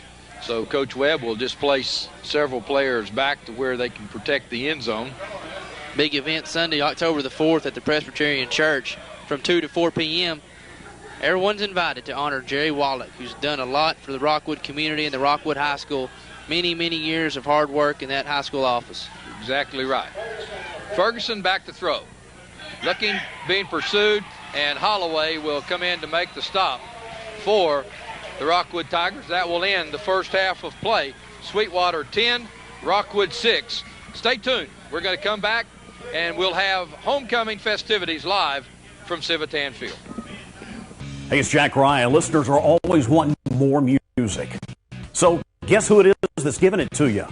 We now have an hour-long commercial-free playlist all day long. Over an hour of back-to-back songs and zero commercials on 96.7 Merle. At OEB, we're committed to keeping you and your family safe. With the outbreak of the coronavirus, we understand you might be afraid to leave your house to get legal help. Now you don't have to. We can handle almost every aspect of your case electronically. Call 546-1111. Muncie Pharmacy is your locally owned hometown pharmacy. They accept most insurances, so why go to the large chain pharmacies when you get better customer service at Muncie Pharmacy? Have a special prescription that needs compounding? Muncie Pharmacy can handle those needs as well. Muncie Pharmacy has a drive-thru for your convenience and offers free delivery in the Oak Ridge area. And don't forget the gifts that we have available for all occasions. Here at Muncie Pharmacy, we take the time to know you and treat you like family. Tennessee Barnes & Buildings in Jacksboro has all your storage building needs. At Tennessee Barnes & Buildings, you can pick out your building, then custom design it how you want it, and then have it delivered. Our friendly staff will help you with all your design needs. Are you worried about financing? Well, at Tennessee Barnes & Buildings, there's no credit check, so no one is turned down. Plus, you can rent to own your own building. Tennessee Barnes & Buildings in Jacksboro says come on down and see Hannah or Mary Beth for your next building. Or call 423-449-8139. Earl Duff Subaru in Harriman knows safe and reliable transportation is essential right now. Whether you need service or to replace your current vehicle, we're ready to help. Our building is sanitized to keep our customers as safe as possible. Plus, we're offering pickup and delivery service during the crisis. Earl Duff Subaru in Harriman, Tennessee's only 9-time winner of the Love Promise Award for customer satisfaction. This month, all Outback, Forester, Ascent, Legacy, and Impreza models have available 0% financing with no payments for 90 days. Welcome back to halftime festivities here as the Rockwood Marching Band, under the direction of Mr. Farmer, will be performing the music for the halftime festivities. And our homecoming queen candidates for tonight will be Jessica Bond, daughter of Susan Bond of Rockwood and John Bond of Jackson, Tennessee. She's escorted by Richie Brandt, son of Carl and Celesta Brandt of Rockwood. Sarah Buck, daughter of Ron and Kathy Buck of Rockwood, escorted by Chadley Bowman, son of Norman and Peggy Bowman. And Julie Hines, daughter of Jim and Ann Hines of Rockwood, escorted by Michael Like, son of Mike and Gail Like of Rockwood. And you'll be seeing all of those guys and gals heading out of here in just a few moments as the queen candidates get to ride. The others have to walk. Price you pay for being an underclassman, I guess. And we'll be turning things over to Mr. Maurice Grief here in just a moment to bring you these halftime festivities so that you know what's going on.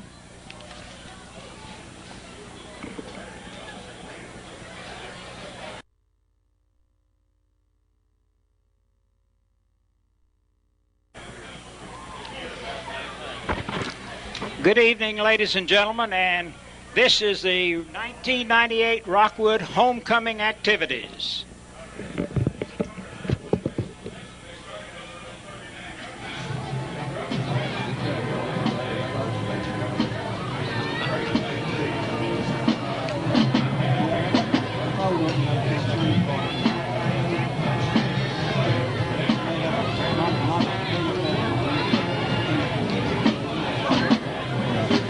The first couple, Miranda Couch, daughter of Robert and Crystal Couch of Rockwood, escorted by Corey Buck, son of Ples and Teresa Buck of Rockwood. These are freshman candidates, freshman attendants.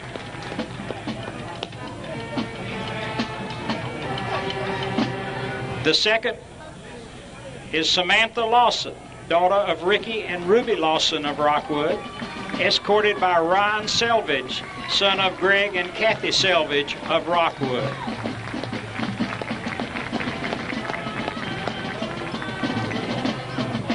The third attendant, Brittany Allen, daughter of Jeff and Kim Allen of Rockwood, escorted by Justin Ledford, son of Johnny and Jennifer Ledford of Rockwood.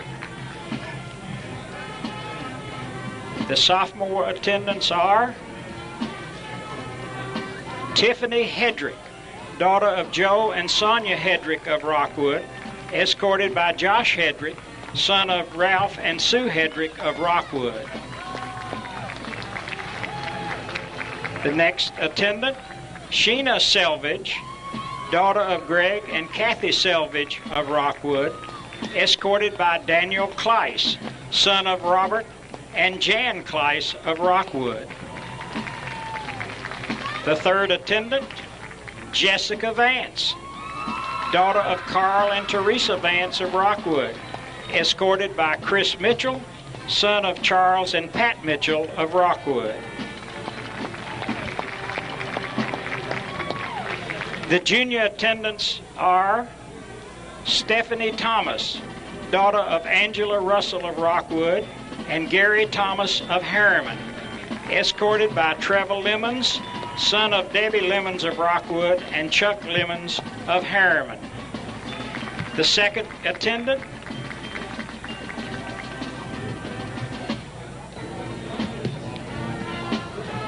Summershay Shadden, daughter of Charles and Patricia Shadden of Rockwood, escorted by Chandler Lemons, son of Debbie Lemons of Rockwood, and Chuck Lemons of Harriman.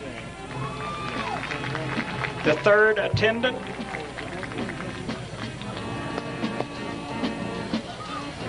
Tasha Woodall, daughter of Greg and Mary Woodall of Rockwood, escorted by Josh Hicks, son of Gary and Rhonda Hicks of Rockwood.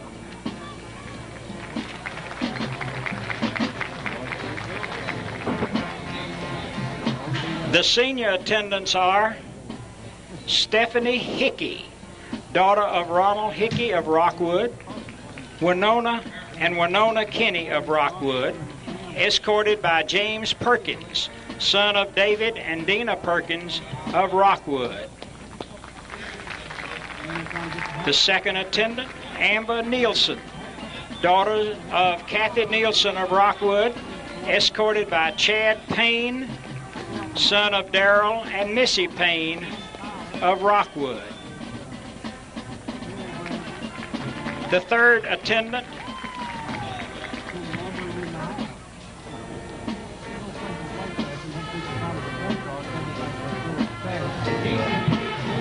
Christy Parsons, daughter of Charles and Mary Parsons of Rockwood, escorted by Travis Tweed, son of Bobby and Alana Tweed of Rockwood.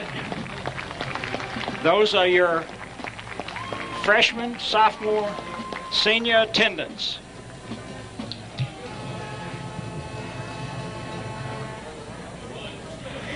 Coming on the field at the right end of the field, in the first car, we'll give you their names as they come to their stopping points. Maurice, I think they're going to go all the way around and let them out and then walk across the field. So they've changed plans on you. Okay.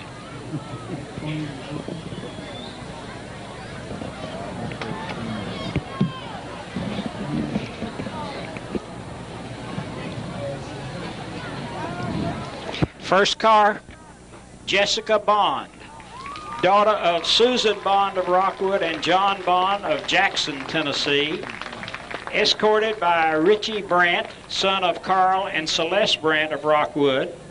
And that car is furnished by Preble Jeep from Dayton, Tennessee, Tally Walker.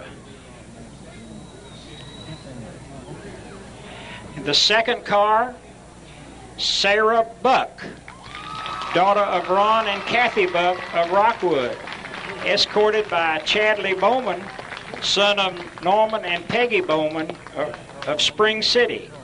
That car donated by Jerry Duncan. They're going to ride around and the attendants will come across at the 50-yard line. A change in plans. The third car, Julie Hines, daughter of Jim and Ann Hines of Rockwood. Her escort, Michael Like, son of Mike and Gail Like of Rockwood. And that car by Jerry Duncan.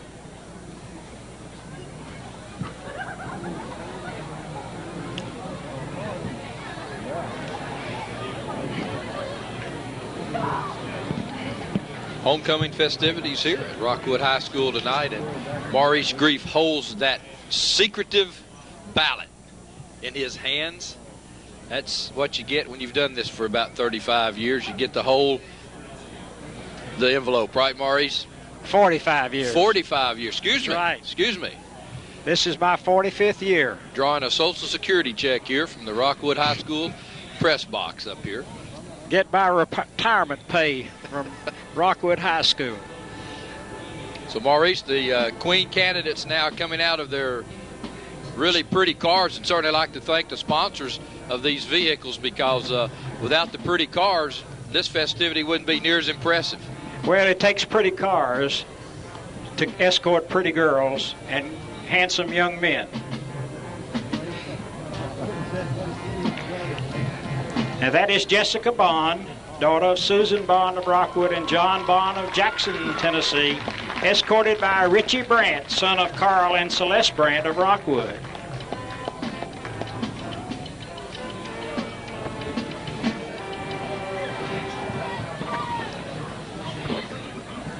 The second queen candidate is Sarah Buck, daughter of Ron and Kathy Buck of Rockwood, escorted by Chadley Bowman, son of Norman and Peggy Bowman of Spring City.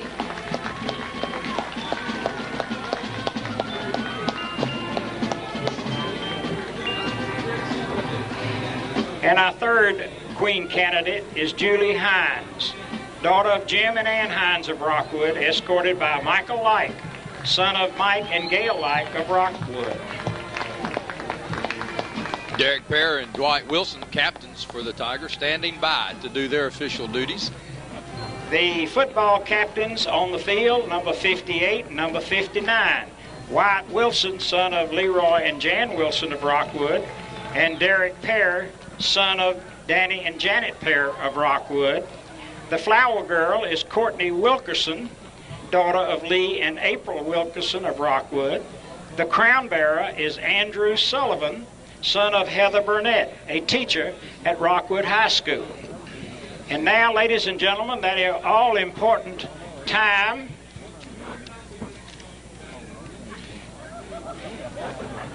This envelope is hard to open.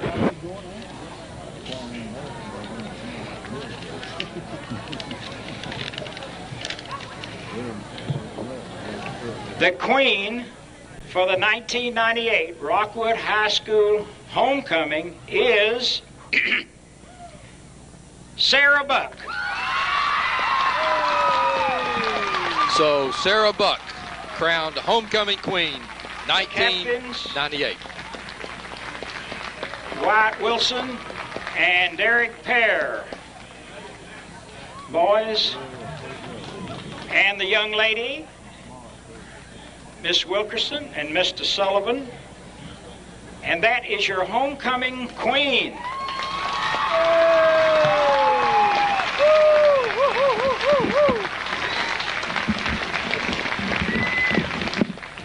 Homecoming queen, 1998, Miss Sarah Buck. And a proud mom and dad down here as Ron Buck, minister, First Christian Church here in Rockwood. And certainly proud parents as they try to get the film. And obviously you run out of film every time. You need to get you a couple more pictures. But there goes the homecoming queen, 1998. Sarah Buck, escorted by Chadley Bowman. And looks like that vehicle driven by Mr. Lehman from Jerry Duncan Ford, a smiling Mr. Lehman as he gets the privilege of driving the queen as she loses her crown. So we're going to have to do some work over there on that crown as a thrilling moment for these young folks who make up homecoming court. And the vehicles have left. The queen's the only one with a vehicle to ride in, so her chariot awaits her. Homecoming queen, Miss Sarah Buck, 1998.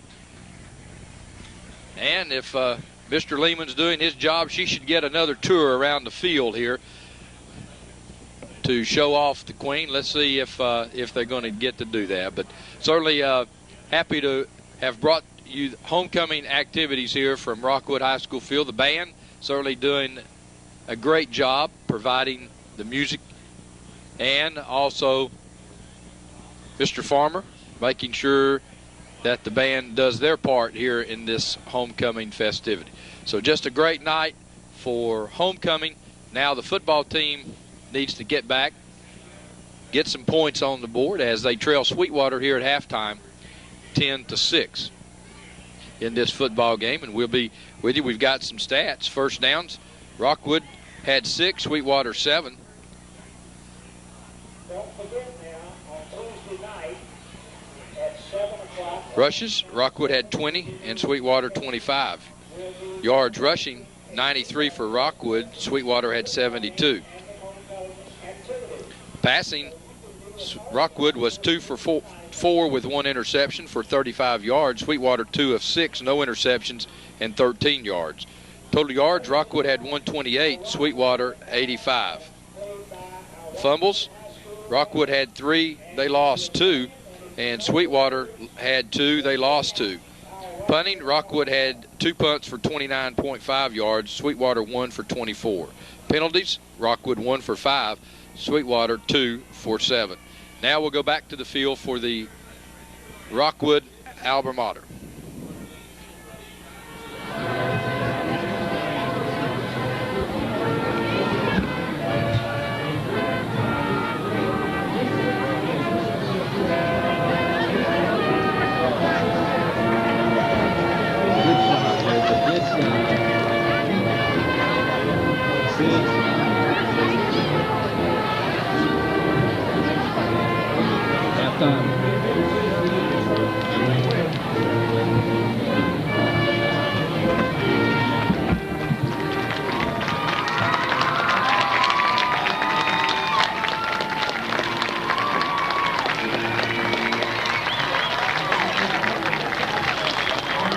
Miss Sarah Buck, homecoming queen, 1998, getting her cherished ride here in front of the Rockwood faithful tonight here at Homecoming 1998. Again, congratulations to Sarah, her family here. Give Miss Sarah Buck a big hand as she goes by. They're all delighted in tonight's festivities, and Sarah getting out of her normal halftime duties of being the drum major for the Rockwood band. So she gets a reprieve from that tonight and gets to ride in her chariot as queen of Rockwood High School 1998. We'll take a commercial break and we'll be ready for the Edwards kickoff. Telling you first that our halftime festivities brought to you by Roan Realty here in Rockwood. All of your real estate needs. Jane Long, owner of Roan County's newest real estate firm, located just behind the Rockwood Methodist Church at the intersection of Highway 70 and 27. Call Jane at 354-1302 or 354-0085. We'll be back after these words. The coronavirus is changing the way we live our lives, but seriously injured people still need our help. At OEB, we're committed to helping you no matter what. So, we've introduced a system where we can take care of your case almost completely electronically. You don't have to leave your home for us to start helping you. All you have to do is call. The future may feel uncertain, but we can get through it together.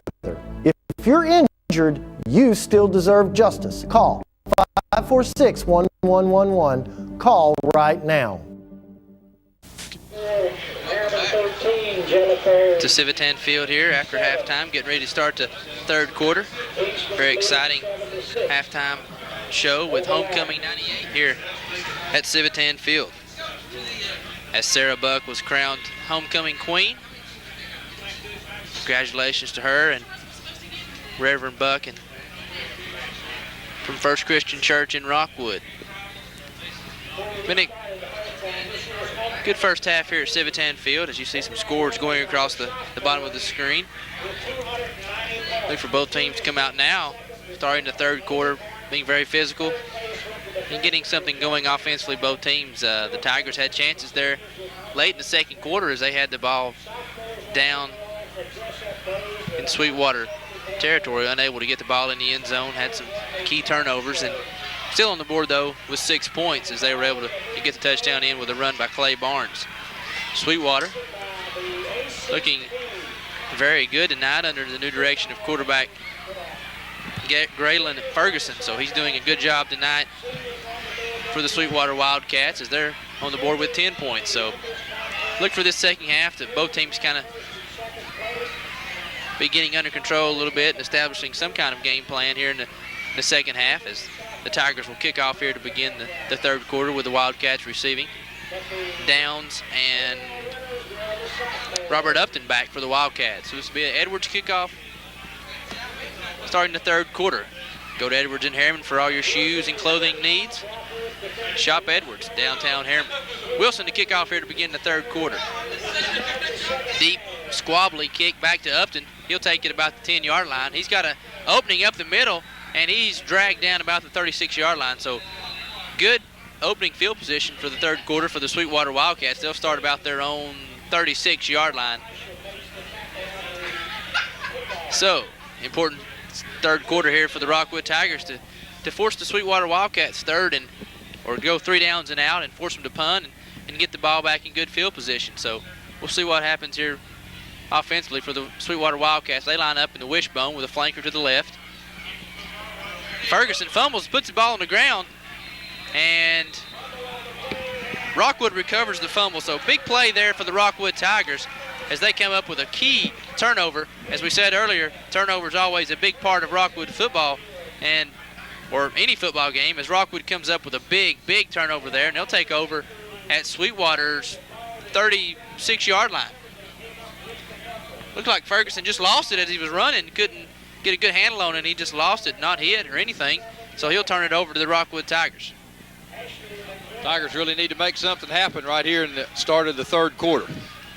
They'll open up with a little counter option as Ashley comes over to the right side. Good running room as he gets it down to the Sweetwater 23-yard line, and that little option play that worked so well for them in the first half, they start out with it on the first play here in the third quarter. Well, and Brett, it's really causing Sweetwater a lot of problems as they just don't have enough men on that side of the field to cover all of the option people. And the option really starts out slow as he kind of pauses, lets everybody, I think there's a guard that's pulling, he lets him clear, and then he runs it and just makes his decision on the run. Good play by Brandon Ashley. Look for Coach Webb to use that several times here in this series. Ashley that time just on his own running the quarterback sneak, thought he saw something there, and he's going to pick up about 4 yards. And that's a play right there designed in practice throughout the week, a scouting report there, and Ashley will just kind of tap the center on the backside, and if he sees something he thinks he can get a couple yards, he's going to do it. And that might not be real productive, but here in a few more chances, he could break for a little big gain. So, that's something that they scout there during the week in practice and preparations. This time Ashley gives to Chapman, and Sweetwater trying to go for the ball. Chapman breaks loose. Chapman scores. So that time Sweetwater had a couple of players with good angles trying to strip the ball. Chapman hangs on and goes in for the score. And what a great burst of explosion there Chapman showed. It looked like the guys had the angle on him. As you can see here, he gets tackled a little bit, breaks away from it, and then he just explodes through about 2 defenders there. And he's able to get in the end zone. So Chapman's still favoring that ankle too, Brad. You can tell he's still favoring. We've got the Chapman will be in now to hold for the extra point with White Wilson kicking. He's getting the strap adjusted down his kicking shoe. Looks like it's come undone, so he's just going to get rid of it.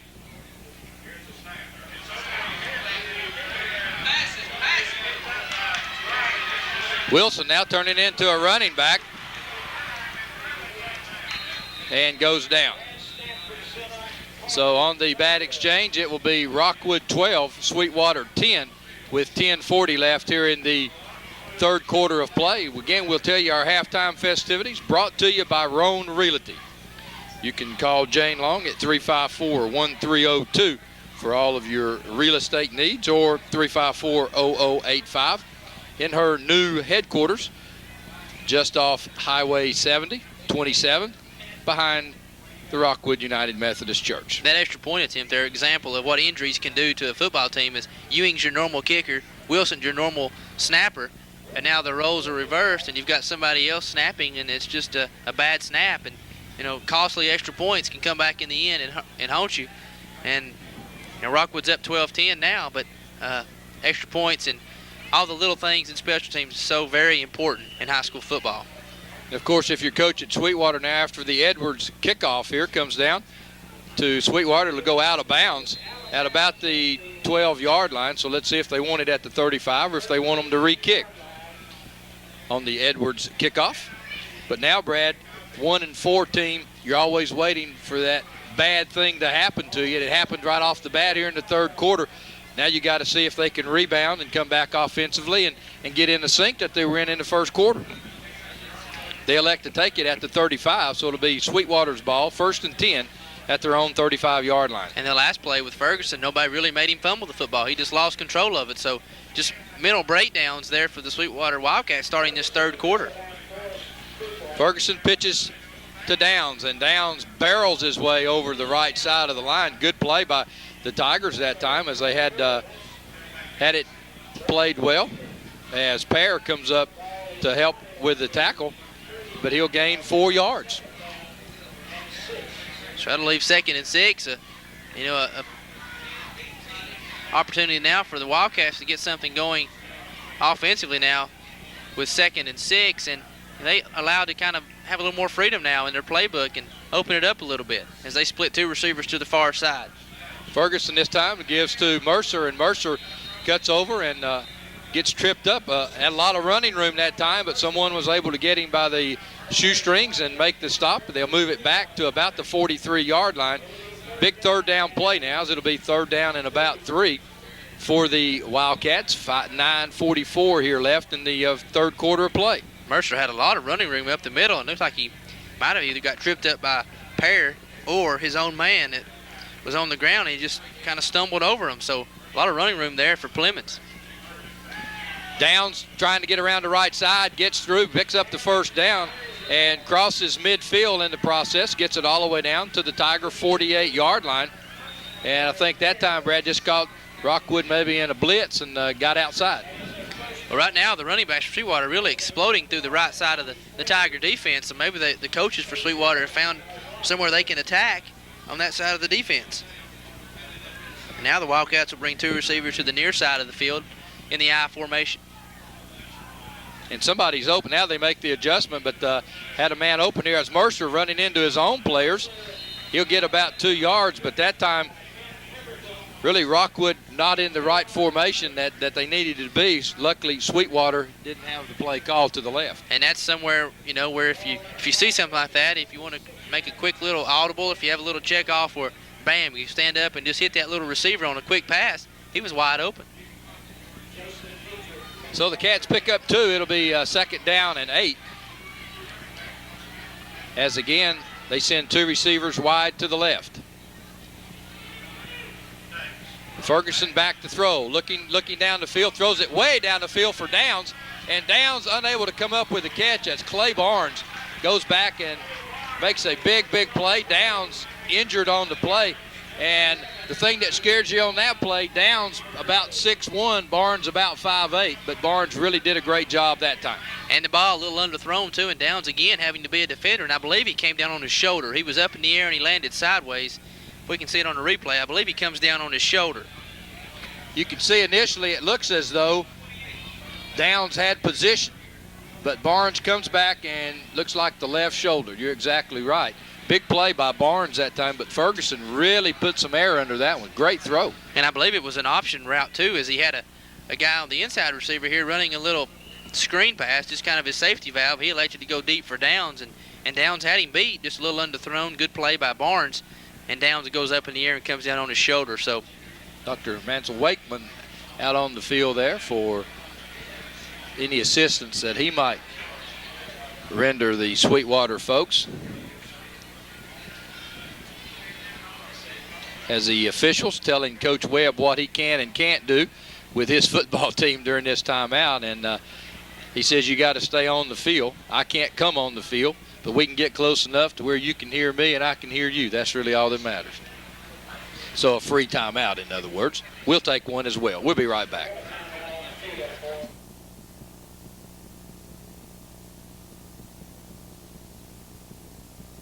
Hey, it's Jack Ryan. You've heard this. I wish there was a morning radio show playing country songs that we could really love. Well, now there is. Wilhite Wall in the morning with your forgotten favorites and only the new country you love. On 96.7 Merle. At OEB, we're committed to keeping you and your family safe. With the outbreak of the coronavirus, we understand you might be afraid to leave your house to get legal help. Now you don't have to. We can handle almost every aspect of your case electronically. Call 546-1111. Well, Downs is up and leaving the field under his own power. And that's a big loss if Downs can't come back, because not only is he playing receiver, but he's playing linebacker on defense, and that's going to. So we'll check the replay here and see if we can see exactly how he came down on that shoulder. As you see the ball in the air a long time, and there it is on the left shoulder when he came down. Right on it, Bradbury. Also could have maybe knocked the breath out of him, the ground being hard and he coming down. Did you see this? On his side, but really. Great job, guys. Great job, guys, as you see him landing right on that shoulder. The blunt of that blow came down on his shoulder. Ferguson back to throw, and Chapman coming in this time to provide the incomplete protection there, and it'll be 4th down for Sweetwater. So the Tiger defense doing exactly what Coach Webb asked them to do that series, get the ball back for the offense.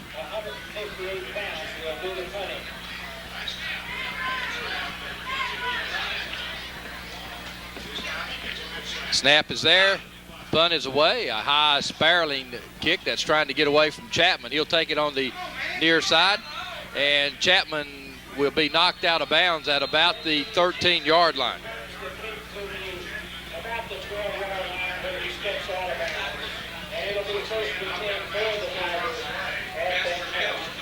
So the Tigers leading 12-10 with 8:11 left, third quarter of play, have the football at their own 13-yard line. So the official winds the clock, and the Tigers come to the line of scrimmage. Ashley under center. Chapman still the tailback.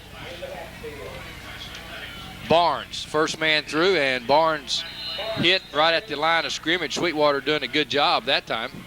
Up front tonight, Sweetwater really been physical, stopping the run and forcing the Tigers to go out on the corner, and which has been their bread and butter tonight, running the option. As Chapman comes off the field limping again, favoring that ankle. And you know, if Chapman goes down and Ewing's on the sideline, it's a big, big blow to the Rockwood Tigers offense and defense. So Coach Webb has gotten the play in. Rockwood will come out in a strong left formation, 2 wide receivers in the I formation, and probably delay a game against Rockwood. Well, they had a little trouble that time deciding to play to get in the ball game, and it's going to bring up now 2nd down and about 13. So the official marks it off. Coach Webb with the play in now, and the Tigers. So now kind of digging themselves a hole right here. It's now 2nd and 13, and they've got the ball on the 8-yard line. So, of course, the most important thing, taking care of the football.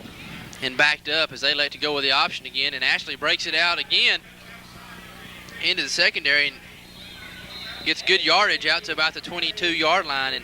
And that play again, the one that's worked so well tonight for the Rockwood Tigers.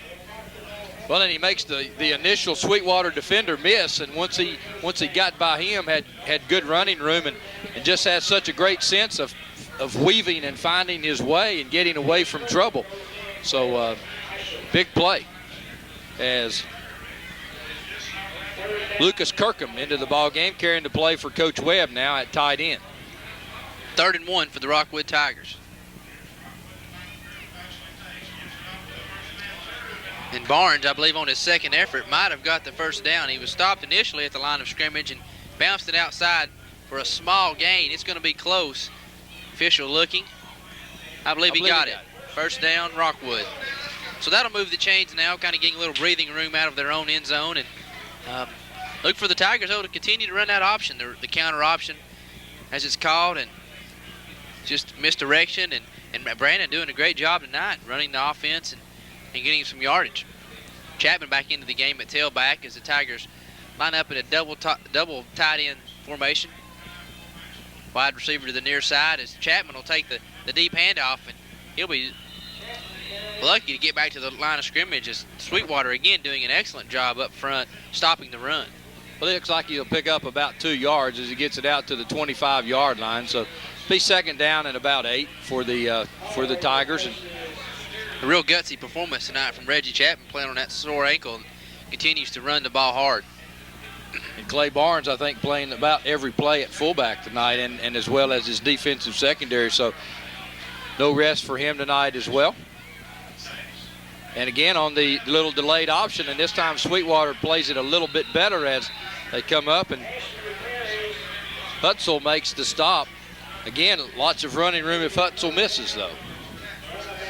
Yeah, I believe it's just a missed block there by the offensive lineman. As there was a lot of running room, but there was just one guy there, and he wasn't touched, and that one guy brought down Ashley. But if he doesn't, like you said, a lot of running room in the secondary for the Rockwood quarterback. It'll bring up 3rd and 5 for the Rockwood offenses. They're going to line up in twins to the far side. Lots of big third down plays in this ball game. Ashley will drop back. He's looking for the tight end. Now he decides to scramble, something he's good at. Lowers his head. Big hit by the secondary for the Sweetwater Wildcats, and that'll come up short. It'll be about 4th and 4. Big play there by the Sweetwater defense. Ashley got one big block, but just couldn't get enough to get out to get the first down. Sweetwater secondary doing a good job of that time too. So Wyatt Wilson will be in to punt the ball away, and Ashley a big threat too when he starts to scramble and he gets into the open field. Big tackle there by the secondary, forcing the Tigers to punt. Wilson averaging 29 yards in the first half. Gets a pass away that's going to fall in front of Ferguson, and it'll take a Rockwood bounce, so they'll have it down at the Sweetwater 32-yard line.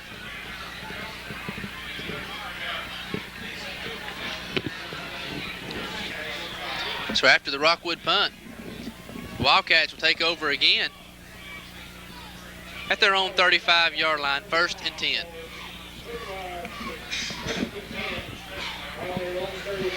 They'll line up again in the formation similar to the old run and shoot with double tight ends.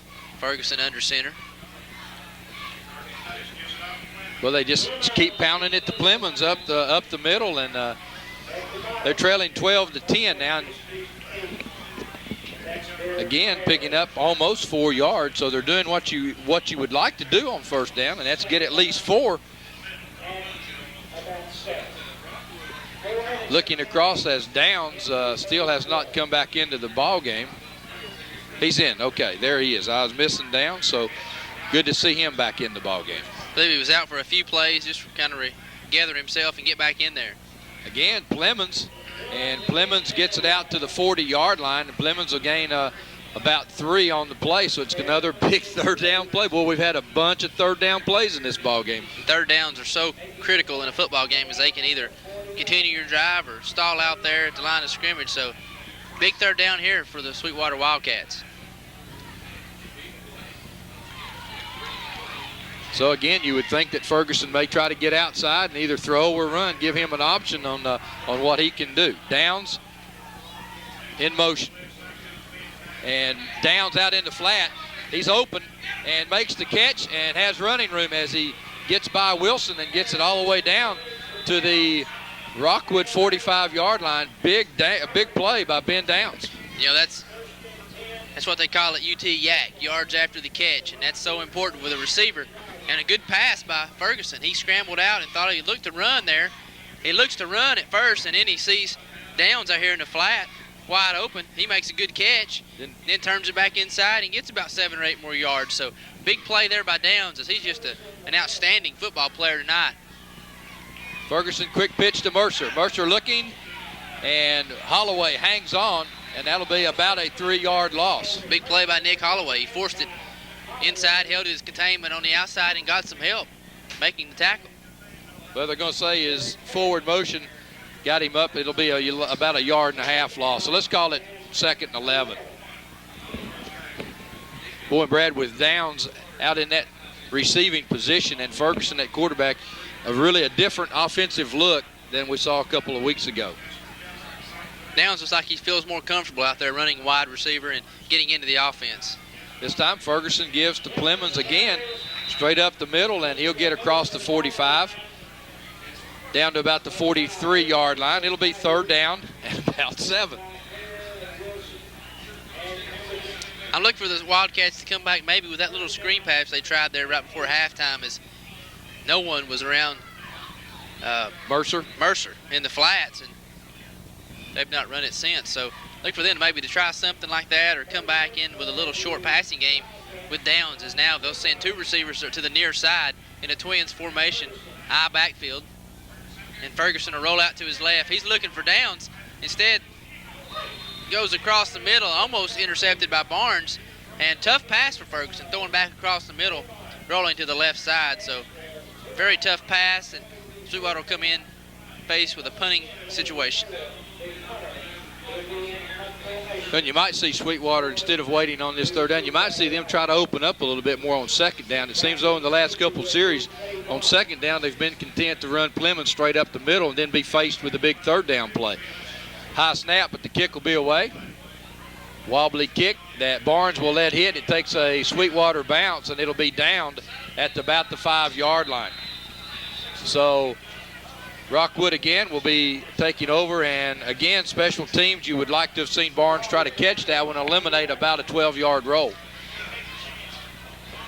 Well, what they say is if you're at the 10-yard line, it usually, if you're standing at the 10-yard line, you don't want to back up, you want to go ahead and catch it in there. If he catches at the 10-yard line, eliminates probably about 8 yards on the roll. So the Tigers take over, 1st and 10.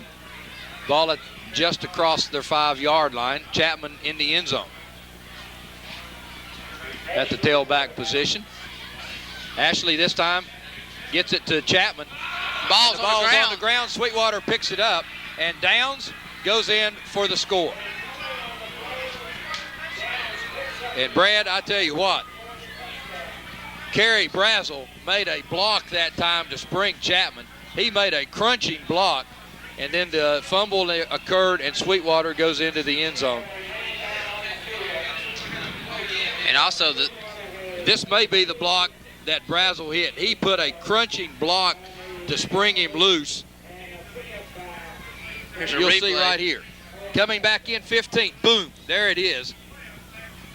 I mean, that's the guy that's down. And that was a great play by the safety, too, for the Sweetwater Wildcats. He came up and really put a lick on Chapman, causing the fumble. And Downs, we mentioned him all night long. He's around the football. He picks it up, runs into the end zone untouched to give the Wildcats a 16-12 lead.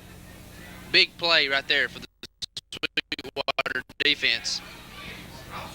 Well, maybe we get another look here, and I tell you what, you'll see Brazel come back with a block. There it is right there as Brazel comes back, then a good hit on the runner Chapman, and a heads-up play, as you mentioned, by the secondary. As there's the block, there's the hit, the ball laying loose. Downs picks it up and struts into the end zone. Big play there by Plemons. He made the hit, and Downs picks it up and gets into the end zone. Good camera work, guys. Sweetwater now goes out 16-12, and the point after will be tried by Andy Chester. And again, Brad, the kicking game really important.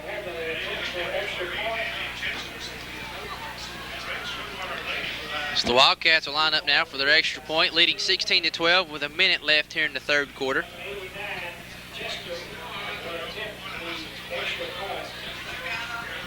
Snap is high, but they get it down, and the kick is good.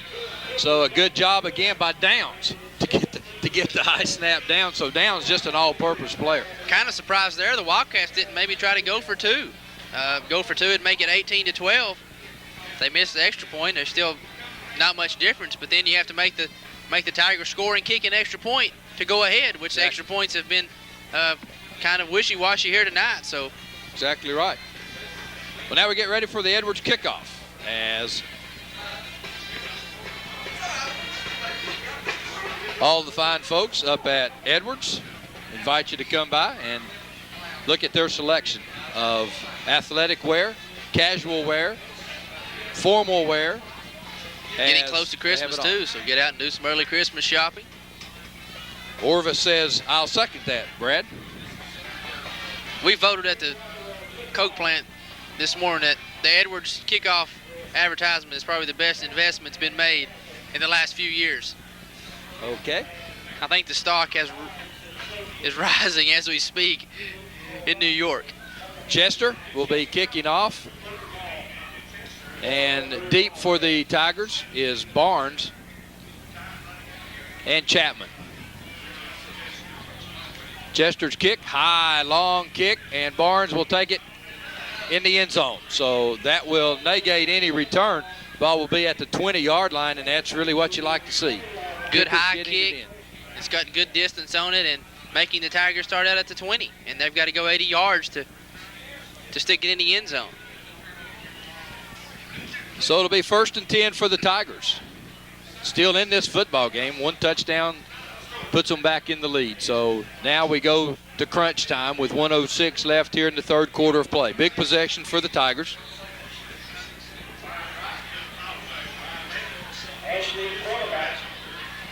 Ashley to Barnes. Barnes has running room. Barnes will get it out to just shy of the 30-yard line. Norfolk and Downs over to make the stop for Sweetwater. It'll be 2nd down and less than a yard. And this game tonight really been filled with big plays. Neither team really has sustained a lengthy drive, but just big plays tonight, turnovers, and then big runs and special teams plays. So a lot of big plays tonight for both teams. As we're winding down here, probably the last play of the 3rd quarter with about 30 seconds left. Again, Barnes with the football. He'll have the 1st down as he keeps churning and gets it out to about the 34-yard line. So with that, it'll be Rockwood's ball, 1st and 10 at their own 34-yard line with 20.4 seconds left. Kenneth Teal coming into the ball game for the Tigers. And Coach Webb will let the clock run down. So at the end of 3 quarters of play, it's Sweetwater 17, Rockwood 12. We'll be back after this commercial break. Muncie Pharmacy is your locally owned hometown pharmacy. They accept most insurances, so why go to the large chain pharmacies when you get better customer service at Muncie Pharmacy? Have a special prescription that needs compounding? Muncie Pharmacy can handle those needs as well. Muncie Pharmacy has a drive-through for your convenience and offers free delivery in the Oak Ridge area. And don't forget the gifts that we have available for all occasions. Here at Muncie Pharmacy, we take the time to know you and treat you like family. Tennessee Barnes and Buildings in Jacksboro has all your storage building needs. At Tennessee Barnes and Buildings, you can pick out your building, then custom design it how you want it, and then have it delivered. Our friendly staff will help you with all your design needs. Are you worried about financing? Well, at Tennessee Barnes and Buildings, there's no credit check, so no one is turned down. Plus, you can rent to own your own building. Tennessee Barnes and Buildings in Jacksboro says come on down and see Hannah or Mary Beth for your next building. Or call 423-449-8139. Well, welcome back to Civitan Field as we'll start the 4th quarter here with the Rockwood Tigers trailing the Sweetwater Wildcats 17-12. Rockwood will have the ball at their own 34-yard line as they'll start the 4th quarter here. Wildcats defense getting back out on the field. Rockwood lining up in a strong left formation in the I backfield. Holloway split to the near side and Brazel to the far side. Handoff goes to Barnes, and he's stuffed at the line of scrimmage by Sweetwater defender Jesse Belk. So that'll bring up 2nd down, 10 to go. Play coming in for the Tigers. Brought in by Brian Boston. He'll replace Holloway at flanker. Tigers will line up again in their 1-back now with 4 wideouts. So kind of a spread offense here for the Rockwood Tigers. Ashley looking over the defense. He's back to pass. He's looking for a receiver down the field. He airs it out to Chapman. And a good defensive play by Downs, as that was just one-on-one coverage there with Downs covering Chapman, and fortunately not intercepted there by Downs. Downs really had a chance to go for the interception there. It just didn't get turned around quickly enough to get his body in position. Good throw by Ashley. He really aired it out. It was just a one-on-one coverage there, and fortunately Downs didn't turn around to see the ball. As you can see again, Ashley really throws it a long way down the field, and Downs just battling and makes an outstanding play. Of course, and Chapman running Ribley already on a sore ankle. So Ashley will drop back again. He's looking for Barnes out here in the flats, and Barnes just trying to run a little bit before he caught it and was under heavy pressure there by the Sweetwater defenders. close to being a lateral, but the official on top of it rules it an incomplete pass, so it'll bring up 4th down. And Rockwood having the punting out of their own territory again to the Sweetwater Wildcats, and back for the Wildcats is their all-purpose man, number 11, Ben Downs. Of course, and Coach Webb trying to catch Sweetwater in a little nap there on the long pass, and you have to try that sometimes to loosen them up a little bit. Low snap. White Wilson doing a good job of bringing up the football. Downs takes it at about the 35, and he's corralled about the 40-yard line. That time really not very good control of the football. If it had been hit close to the reception, might have been a fumble. Sweetwater will take over their own 40-yard line with 11 minutes left here in the 4th quarter. Wildcats leading 17-12. Coach Webb needing a big defensive stand from his Rockwood Tigers. Wildcats will come to the line with their double tight formation. Wishbone backfield. Something they've run very well tonight, as Ferguson will give it off to Plemons up the middle, and he stopped in his tracks at the line of scrimmage. Ben Pemberton doing a great job that time of really stacking it up front. And that's all you can ask out of your up front guys on the defense. You just ask them to hold it, the offensive lineman up, keeping off the linebackers and giving the linebackers some room to play. So it's going to be 2nd down, and let's just call it 10 again, as not much movement of the chain at all that time. Wishbone formation again for the Wildcats. Toss sweep right to Downs. He picks up about 2 yards on the run. Good play there by Wilson and Pear and other defenders for the Rockwood Tigers. And the Sweetwater coaching staff at this point, they're really not taking many chances, but still 10 minutes left on the clock. So, and another 3rd down and 7 for the Sweetwater Wildcats. Feeling somewhat confident with their defense. Well, they should. They've done a good job all night long of stopping the run. They've allowed some big runs, but not a lot of big plays. So far for the Wildcats, played well defensively. So now they've got 2 wideouts, 2 wingbacks, and a running back as they send Downs in motion to the far side. He runs a little out route. There's Downs again, and Downs is free down the sidelines. Gets away from Barnes and will be down. Brought down by Holloway, and all that was just a little out pass to Downs in the flat. Not real good tackling over there on the far sideline, allowing Downs to sprint all the way down to about the Rockwood 5-yard line. So big play again. Ben Downs, as you can see on the replay, they send Downs in motion. He runs a little out down in the flats, makes a good catch, gets away from the Rockwood defense, and gets all the way down to the 5-yard line.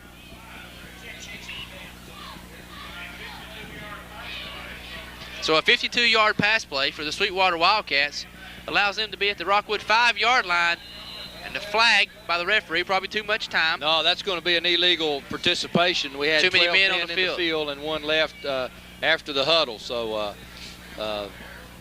that'll be against Sweetwater. So that'll back them up to their own 10-yard line. It'll be 1st and goal again from the Rockwood 10-yard line. Maybe they did that purposely, giving them a little room to operate. Probably not, but something to think about. Sweetwater now going to take a timeout. With 9:32 left in the 4th quarter, we'll be back in 1 minute. At OEB, we're committed to helping people who get injured. With the outbreak of the coronavirus, we understand you might be afraid to leave your home to get legal help. We want you to know that at OEB, we can get you your help by just picking up the phone. We can take care of almost every aspect of your case electronically, so you don't have to leave your house. The future may feel uncertain, but we can get through it together. Injured? You still deserve justice. Call 546-1111. Call today. Well, welcome back to Civitan Field. 9:32 left in the 4th quarter. Sweetwater Wildcats have the ball on the Rockwood Tigers 10-yard line. It's 1st and goal after a 52-yard pass play to Ben Downs. Sweetwater comes to the line of scrimmage. Ferguson rolls out. He's looking for the wide receiver. He's hit. Good play there by J.R. Isham as he puts pressure on Ferguson, forcing him to throw prematurely, and it's an incomplete pass. That'll bring up 2nd down and goal for Sweetwater. Brett Ferguson doing a good job that time of just not trying to do something fancy. Just take the hit, eat it up, and, because if you get a field goal here, then you got to have a touchdown, a 2-point conversion. Sweetwater will come to the line now in their wishbone formation. Ferguson under center. Toss sweep to Downs. He's got running room on the right side. Good play by J.R. Isham as he forces him back inside. He gets help from his fellow defenders, and he took on 2 players there, Ron, and really did an outstanding job forcing Downs back in against the grain. Well, looked like Downs should have cut it up a little sooner that time. Looked like he had the alley there, strung it on out, and as you mentioned, Isham doing a great job. Looked like he should have cut that one up just a little sooner. Fatigue probably starting to set in on both teams as many of these guys have played both ways all of the plays tonight, and probably starting to cool night also, and so that allows them to stay a little fresh, but a lot of these guys going both ways. Wildcats will send 2 receivers to the far side. Wouldn't be surprised here, Brad, to see them just line it up in the center of the field. Ferguson back to pass. Crossing route. And that pass completes number 23 for the Wildcats. Well, so much for trying to line it up in the center of the field, but you got a real big decision here now. 4th down and about 3. And again, that pass play completed to number 23, Casper the Ghost Keller, nicknamed there for all the sports fans watching tonight, as the Sweetwater Wildcats take a timeout. Big decision here, 4th and 3, with 8:12 left here in the 4th quarter. Not for me. I kick the field goal and make them score and go for 2. Obviously, it's a big decision, though, for the Sweetwater coaching staff as they elect to take a timeout. We'll be right back. Reminds you, think safety first, last, and always. Since 1921, Johnson has never wavered from building the most dependable outboards on the water. And they are built today like they always have been. Reliable and hardworking, yet the most advanced carbureted 2-stroke outboard you can buy. As always, these outboards feature trusted performance anchored by state-of-the-art Johnson technology. And like your favorite tackle box, they're loaded with features to fit your style of boating. Drop by Bunch Marine and ask Curtis to show you the fine line of Johnson outboards, or call us at 376-7227. Welcome back now to Civitan Field with 8:12 remaining here in the 4th quarter as the Wildcats lead 17-12, joined now by Mike Richards. Featherlegs known to many of the fans. Big play right here, Bradbury. This could mean the ball game right here. And the kick is up, and it's no good, Mike Richards. And that's exactly what the Rockwood Tigers needed. You know, we were afraid for the situation that if they did score, that it could put it out of reach. Not from the standpoint of minutes left or anything like that, just from the hearts of the Rockwood Tigers. But with them missing the field goal try, we're still in it, Bradbury. Anything can happen at this point. And you don't question the call by the Sweetwater coaching staff. A field goal puts them up 20-12, a touchdown and 2-point conversion. So, you know, you don't question them, but in high school football, if people watching right now, Bradbury, a lot of times you might question it, but this Sweetwater kicker is an excellent kicker. Just one of those things, he did miss it. It can happen to anybody, but he is an outstanding kicker. Actually, will give off to Chapman on the give. No running room. Been like that all night, Mr. Richards. No running room for the running backs from Rockwood. They're getting outside fairly well, but up the middle, there's just nothing there. Well, and something, too, we've got to look at, Brad. I don't know what you and Ron talked about up until this point. I didn't hear y'all's commentary. But Sweetwater feels at least Rockwood's going to run it 95% of the time, and we just haven't been able to keep them honest tonight. Try to bring up 2nd and about 8. Give to Chapman, and he's stopped in the backfield again, Mike. I'm surprised we're not going to the option a lot more now. That's been our bread and butter tonight, the little counter option. And well, Brandon's done a great job tonight making his reads, and it's just tough running up the middle. If we're not going to be able to throw that little hot pass, you're right, Brad. They'll have to run that option. It's just the fact putting everybody in the box. It's tough to run it between tackles right now. And the longer it goes and the more they realize the Rockwood Tigers aren't going to do it, they're going to continue to fudge on us, and that's what the Sweetwater Wildcats are doing at this point. With timeout on the field, 7 minutes, 8 seconds left here in the 4th quarter. We'll take a break. Hey, it's Jack Ryan. Listeners are always wanting more music. So guess who it is that's giving it to you? We now have hour-long commercial-free playlists all day long. Over an hour of back-to-back songs and 0 commercials on 96.7 Merle. At OEB, we're committed to keeping you and your family safe. With the outbreak of the coronavirus, we understand you might be afraid to leave your house to get legal help. Now you don't have to. We can handle almost every aspect of your case electronically. Call 546-1111. Well, welcome back to Civitan Field. Big play here for the Rockwood Tigers. 3rd and 7, Mike.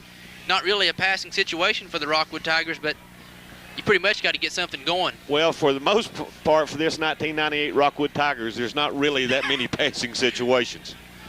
Ashley back to pass. He's looking out in the flats for Nick Holloway, and Ben Downs covered him like a blanket, Mike.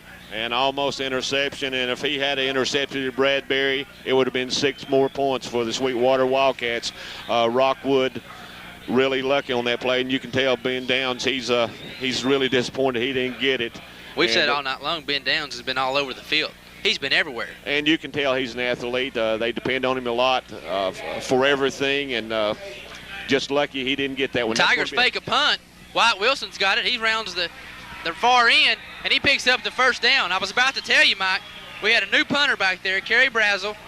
Wyatt Wilson's the up back. They fake it to Wyatt, and with good speed, Wyatt gets around the corner to pick up a huge first down for the Rockwood Tigers. Gutsy call by Coach John Webb from his own 30-yard line. And I couldn't tell that was Brazel back there, Bradbury. At my age, it's well, I was going to try to tell you. I should have looked in the TV screen, but Wyatt Wilson, the up back, has excellent speed, and it showed right then. Big play for the Rockwood Tigers. 1st and 10, Ashley on the option. He turns it up, got running room up the middle, and he's gone, Mike Richards. Brandon Ashley is going to score a touchdown, and that'll put the Rockwood Tigers up 18-17. And there it is, Mike Richards, the counter option. We've been saying it all night long. It's there. Brandon Ashley gets it on the corner, turns it up the middle, and there was no doubt about it. And hand that to Coach John Webb. And here you're going to see a replay, Mike, of the fake punt. With the fake punt and running that option play when he needed to. That's just outstanding coaching. I've got to say that at this point. It caught Sweetwater off guard on both plays. Huge play. And here's the keeper by Brandon Ashley. A 65-yard scamper, Mike Richards, to put the Tigers up 18-17. And it's a fake field goal. Wilson trying to get around the end, and he's going to be stopped at about the 5-yard line. So fake the extra point, which actually was another outstanding call. That one just didn't happen to work, Bradbury, but that would have put them up then 20-17. That 3 points would have meant a lot of difference, especially with this Sweetwater Wildcat field goal. And by not getting it, you don't lose anything. If you kick the extra point, it's 19-17. If you don't, it's 18-17, so not really a big difference there. With 6:44 left, we're going to keep it right here as the Tigers lead 18-17. What an exciting football game it is, too. One thing you got to hand it to here, homecoming 98 for the Rockwood Tigers. If you like exciting football, sports fans, it's just a great night for East Tennessee high school football. If you're home watching on TV, you're missing one right here at Civitan Field. And Mike, we got another Edwards kickoff here.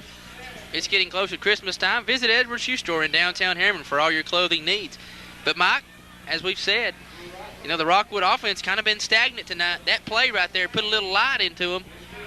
Gutsy call by Coach Webb. He gets them the first down, and Brandon Ashley runs it 65 yards for a touchdown. Sweetwater returned the kick. They're going to get good field position at about the 37-yard line. There's a fumble on the play.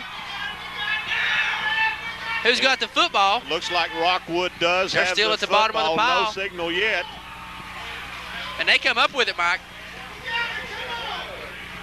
I mean, it's going to take an act of Congress to change that call because the Rockwood player came up with a football, and there's the call. As you can hear it in the press box, Rockwood recovers the fumble. Unbelievable, because all 11 Rockwood players knew that they had the football. And the tides are turning, Mike Richards. You can feel it here in Civitan Field. It's funny how just one little play, Bradbury, can change the momentum around, and that's exactly what happened. And now here's the replay. Take it back to the to the field goal.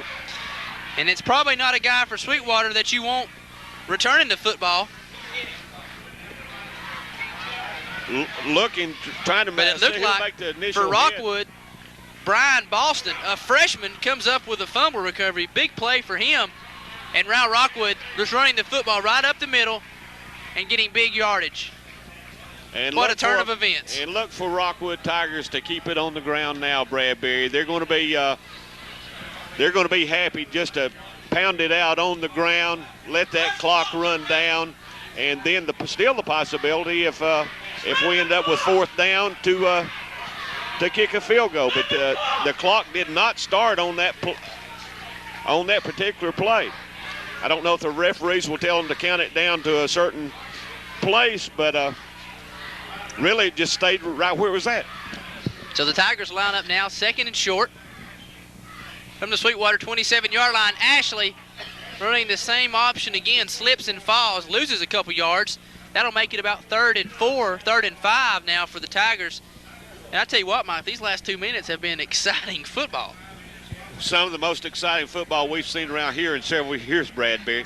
What I like about Brandon Ashley, even though he slipped on that play, the play that he ran in for a touchdown, that was the old Brandon Ashley. He got a taste of it again, what he did all last season before he was injured with a knee injury. I believe he's wanting to do it again before this ball game's over.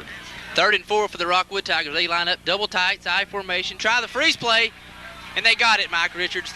Big play for the Rockwood Tigers. The old freeze play, it's been around for years. You've seen it here many times.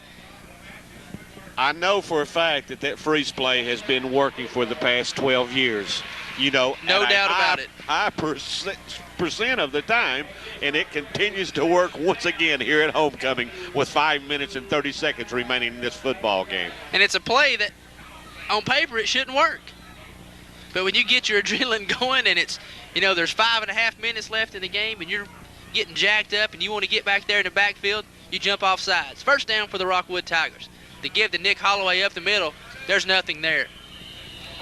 The Sweetwater defense, again, tough up the middle. Between tackles, Rockwood's having a tough time. The only thing I like about it this time versus 3 minutes ago, Bradbury, is that clock is ticking with Rockwood having the lead. So that makes that play just fine with everybody here at Civitan Field tonight. But still, Mike Richards, a lot of time left, and we've seen what's happened the last 2 minutes. Sure, and turnovers, you don't want to say it. Turnovers has been the demise of Rockwood this season, and some of the ball games that's hurt them here tonight. Just hope that they don't have another turnover in this last 5 minutes. Ashley on the quarterback keeper picks up a couple yards. It'll leave about 3rd and 7 for the Rockwood Tigers as the clock continues to tick down close to 4 minutes. Brad, you might be able to tell me, you've been involved in football games with the Sweetwater Wildcats. I talked about it earlier tonight on another show. This Sweetwater-Rockwood rivalry is something else regardless of what the record is for either team on a particular season. It's a great rivalry, Mike Richards, as the Tigers come up. They run the option again. Ashley picks up big yardage, lowers his head, and he gets down to the 13-yard line. Mike, that play has been here all night long, both sides of the field. He's picked up numerous amounts of yardage, and he continues to run hard. And Mike, as we see on the replay, it's just a counter option. The guard pulls, good block by White Wilson. He hooks the end, and he just gets down to running room, and he picks up a huge first down. Coach Webb, Bradbury, going to it now.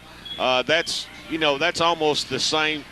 It's a different play, but the old Rambo play. You always have that bread and butter play. Coach Webb has picked a good time to run it here in the last 5 minutes of the football game. And there's a give there up the middle on first down to Nick Holloway. Hard running room up the middle, but he does pick up a couple yards. And I was told by Maurice Grief, been here many years, Mike Richards, that this senior class has never beaten Sweetwater. So among other things, a big region game tonight. And I'm trying to think, as you gave me that statement. Final score there on the screen, Kingston 36, Loudon 6. And Loudon looks like they're going to be coming into the Rockwood region next year along with Austin East Roadrunners, so it's going to be an interesting region next year for sure. Again, the Tigers hand off to Nick Holloway going off right tackle. That'll bring up 3rd and about 3 for the Rockwood Tigers. You know, one thing, Brand, I'm still thinking about that statement that Maurice Grief made that you gave to the fans here. I'm trying to recall back for the last 4 years, and I guess that is definitely a fact. This is the first chance for these seniors to another big win for the Harriman Blue Devils tonight. They go to Jellicoe and win 21-7. As the Tigers come to the line, 3rd and 3. And again, the freeze play. If they pull it off again, I hope there was no movement in the Rockwood line whatsoever. That's unbelievable because they do it definitely against Sweetwater. I didn't catch the number, but he was practically at her. I don't even want to. I don't want to tell his number, Mike Richards. He might have some kinfolk in Rockwood, and we don't want to say anything. That's unbelievable. He was back there trying to tell a secret to Brandon Ashley. You can't help but feel for him. Now, something else, dude. I don't know if y'all talk about it or not. On that freeze play, and Brad, you know about this, it's not just a matter of the hut or whatever, but sometimes a ball player or two will talk a little bit of jargon and let the defense. Not in Rockwood, Sweetwater game. How they're going to be coming at them. And I'm not sure if I agree with you there, Mike. There's nothing said on the line of scrimmage in football. I promise you. I have never once heard. I've been told that. I've never been out there on that line of scrimmage. I've just been told that. Then, of course, that might upset a defensive player. And there's been a lot of discussion of 4 lanes up on the line of scrimmage. Speaking of 4 lanes, now the Wildcats could lose a few ball players because Highway 411 is about to be completed down here in Monroe, Tennessee. 3rd and short for the Rockwood Tigers. Ashley on the sneak, Mike, and he got pushed back, and he didn't get it. Yeah, great penetration there by the Sweetwater Wildcats. I'll tell you, only 2 minutes and 5 seconds remaining in the football game. These Sweetwater Wildcats, they're still fighting. They're wanting that football back for that one last chance. And he lost yardage on that, too, leaving about 4th and a long yard. And I'm not sure. I'm just glad I'm not in Coach Webb's position here. Remember now, Greg Ewing, a regular field goal kicker, he's out with a knee injury. Wyatt Wilson, an outstanding kicker. Coach Webb going to take a timeout. He let the clock run down as far as he could. It's at 1:38. Tigers lead 18-17. So at 4th and 1, the Tigers elect to go for it. They give it up to Nick Holloway. They didn't give it, Mike Richards. But a minute and a half left. If you go for the field goal and you miss it, the ball moves back to the 20-yard line. And that you give up 15 yards. So very good point, Brad Berry. Coming back out to the 20, of course, that lessens the yardage that the Sweetwater Wildcats have to go with it. So, Coach Webb, I completely agree with that call. A long way to go in high school football with only a minute and 32 seconds to go. Not that it can't be done, but I would rather take my chances inside the 10. And your defense has played well tonight. Sweetwater's not had a real big play, but, anything can happen. They line up with 3 wideouts, 2 to the near side. Ferguson back to pass. He's looking for downs. He opts for the receiver in the flats. And he gets out of bounds, stopping the clock. Only took 7 seconds off. It seemed like 35 seconds. He picked up some yardage, but nothing hurt us. Nothing hurts, no harm done. You don't let anybody behind you now as the clock's down to 1:25. Bradbury, what a great football game here at Homecoming 98 in Rockwood, Tennessee. Just an unbelievable game. Wildcats line up now. 2 wideouts, 2 wingbacks, 1 running back. Ferguson takes the snap. He drops back, looking for a receiver. He finds Downs, and I tell you what, Mike Richards, I've not seen Downs drop a pass all night, but I believe he tried to turn his head upfield, looked for running room, and he dropped the pass. That's exactly right. I don't know if they have a replay or not, but it was just one of those deals for Downs, an outstanding athlete. He thought he had the pass. Just wanted to sneak a peek there to see if anybody was coming before he caught the football. So many guilty for that. And here's the replay of it. And watch Downs there. Just take a little peek, but right before the ball gets there, you can see his head. See the head turning. And, you got to feel for him regardless of whose team he's on. I'm sure he's an outstanding football player for the Sweetwater Wildcats, but it's just one of those things. We see it happen every day in college and the pros. We're going to keep it right here, Mike Richards, with 1:19 left here in the 4th quarter as Rockwood leads 18-17. And, the game kind of started out slow. Both teams kind of sluggish back and forth up till halftime, up through the midway through the 3rd quarter. Boom, a fake punt. The tide turns. Rockwood gains momentum.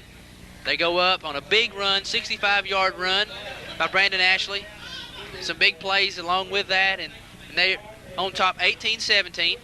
And salute Coach Webb and his staff on that fake punt. And then the play calling there in just a 2-minute segment. Turn this football game around for the Rockwood Tigers.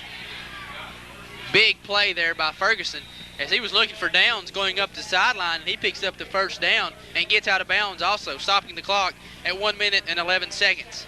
Good job there of picking up first down, getting out of bounds with it, stopping the clock, although that was a lot of east-west running and those seconds ticking off. When you're that deep in your own territory in high school football, it's a tough deal unless you break that one big play to take it that many yards. 1st and 10 for the Sweetwater Wildcats. Ball about their own 15-yard line. Ferguson back to pass. He's under pressure. He's got a man wide open down the field, and he was probably just being rushed so much he couldn't see him, Mike Richards, but that's a sin that you don't commit. You don't let anybody behind you with a minute and 6 seconds Bradbury, left. I didn't even see him. He was so far downfield. I was looking basically at the play, and then when you made that statement, I looked about the 45-yard line. Not a Rockwood defender within 15 yards of him. I don't even believe that they knew he had gone downfield. So fortunate set of circumstances for the Rockwood Tigers that the quarterback did not see him. 2nd and 10 now for the Sweetwater Wildcats. Ferguson under center. He drops back looking for a receiver. He's looking deep to Downs. And what a defensive play by Clay Barnes, Mike Richards. Downs had the ball. He's got the height advantage on Barnes, and Barnes comes up with a huge defensive play.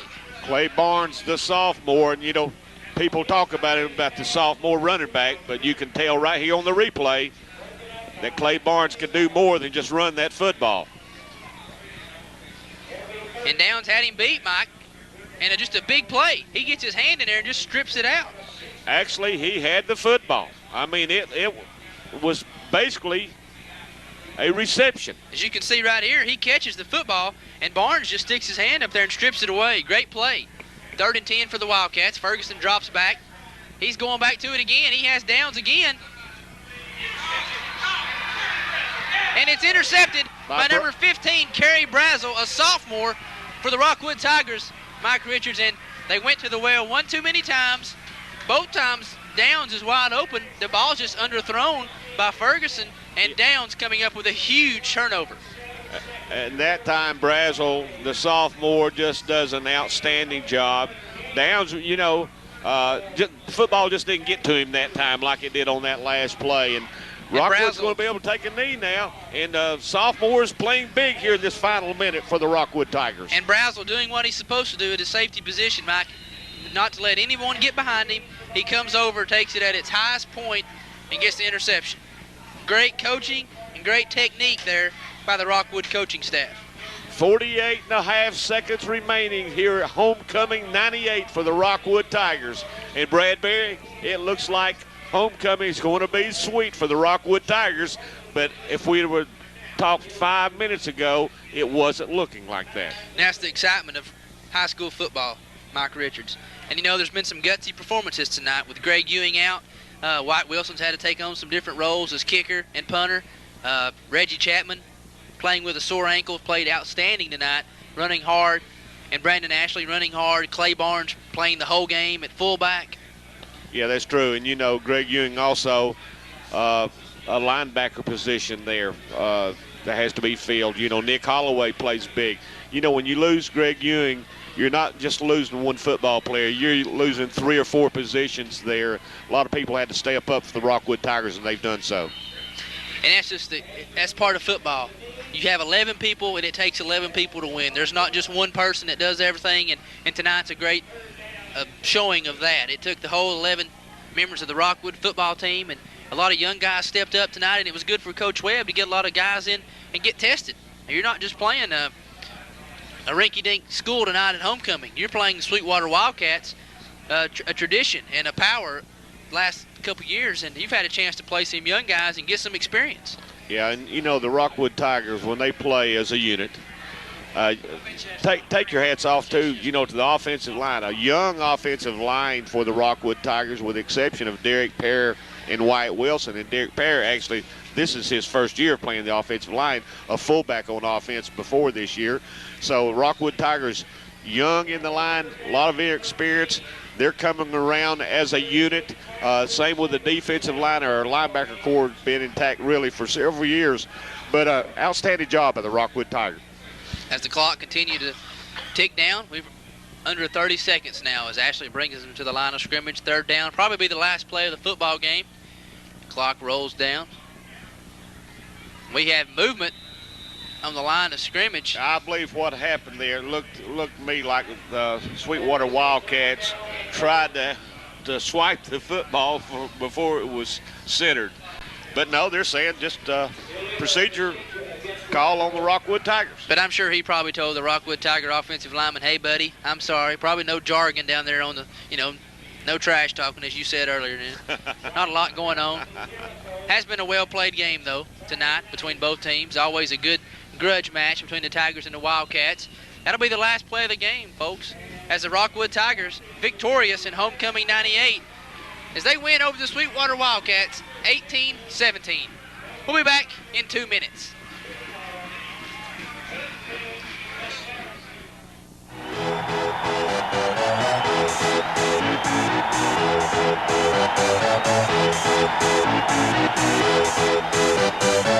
Y'all ready for this?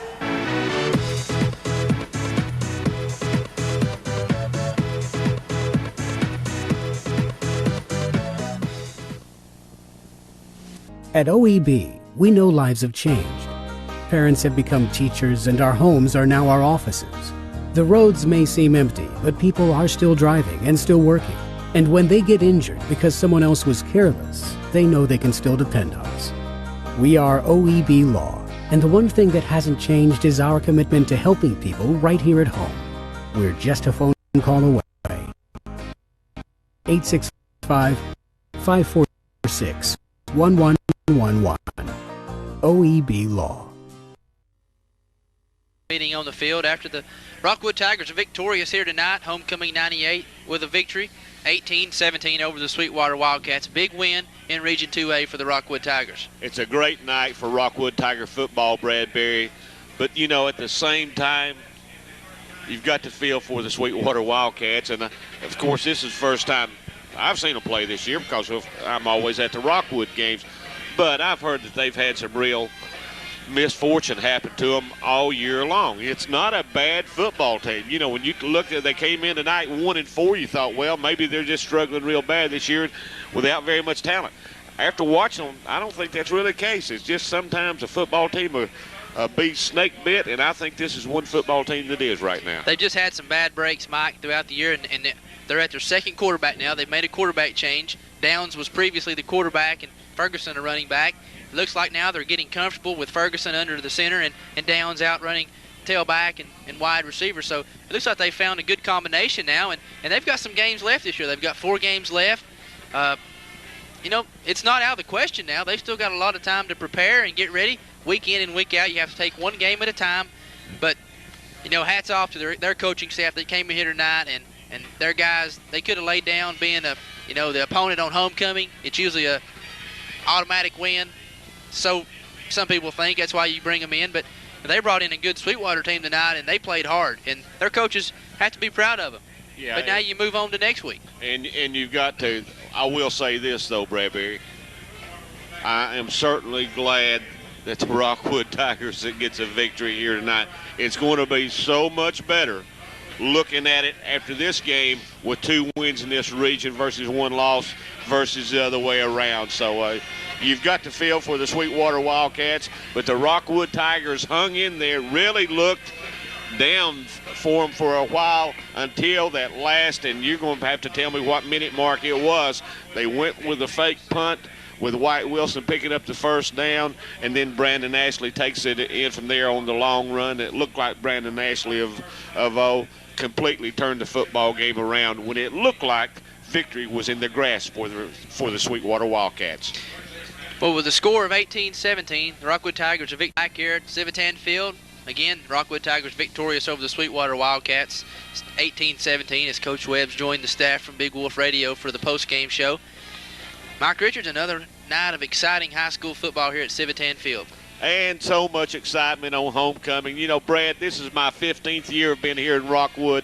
I always say there's nothing like homecoming in Rockwood, Tennessee. It's great to see a lot of your old teammates. My son Rod Richards came in Prince box a few minutes ago. A lot of the ball players, I was talking to Robbie Newby down there a little while ago, a lot of guys from these 91, 92 teams. I know from the 76 team, some players are here, and I'm just mentioning some names that I know. A lot of history in Rockwood, Tennessee. They've been playing the game for a long, long time. It's good to see the alumni come back on homecoming week. Been playing it since 27, I think, probably went to a 4-lane. And, you know, as you know, a lot of these fans know here in Rome County, I'm from Oak Ridge. Oak Ridge only became a city in 1943. I was born in 45. But you might want to be quiet right now. You're fixing to tell your age. Rockwood had been playing football for a long, long time before my hometown even became a city. And I tell you what's exciting about seeing a lot of these old guys is that's what it's all about. You know, we had fans like that when we played, and you know, it just goes on, and that's what builds a tradition. But, you know, one thing, Coach Webb's got to be happy tonight.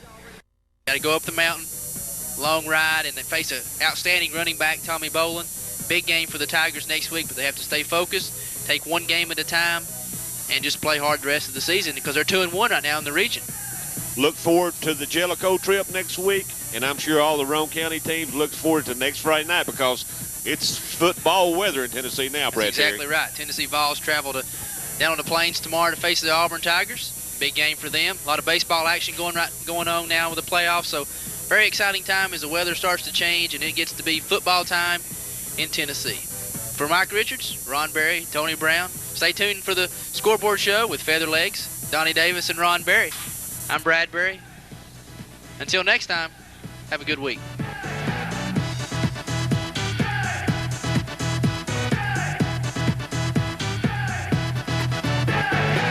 Y'all ready for this?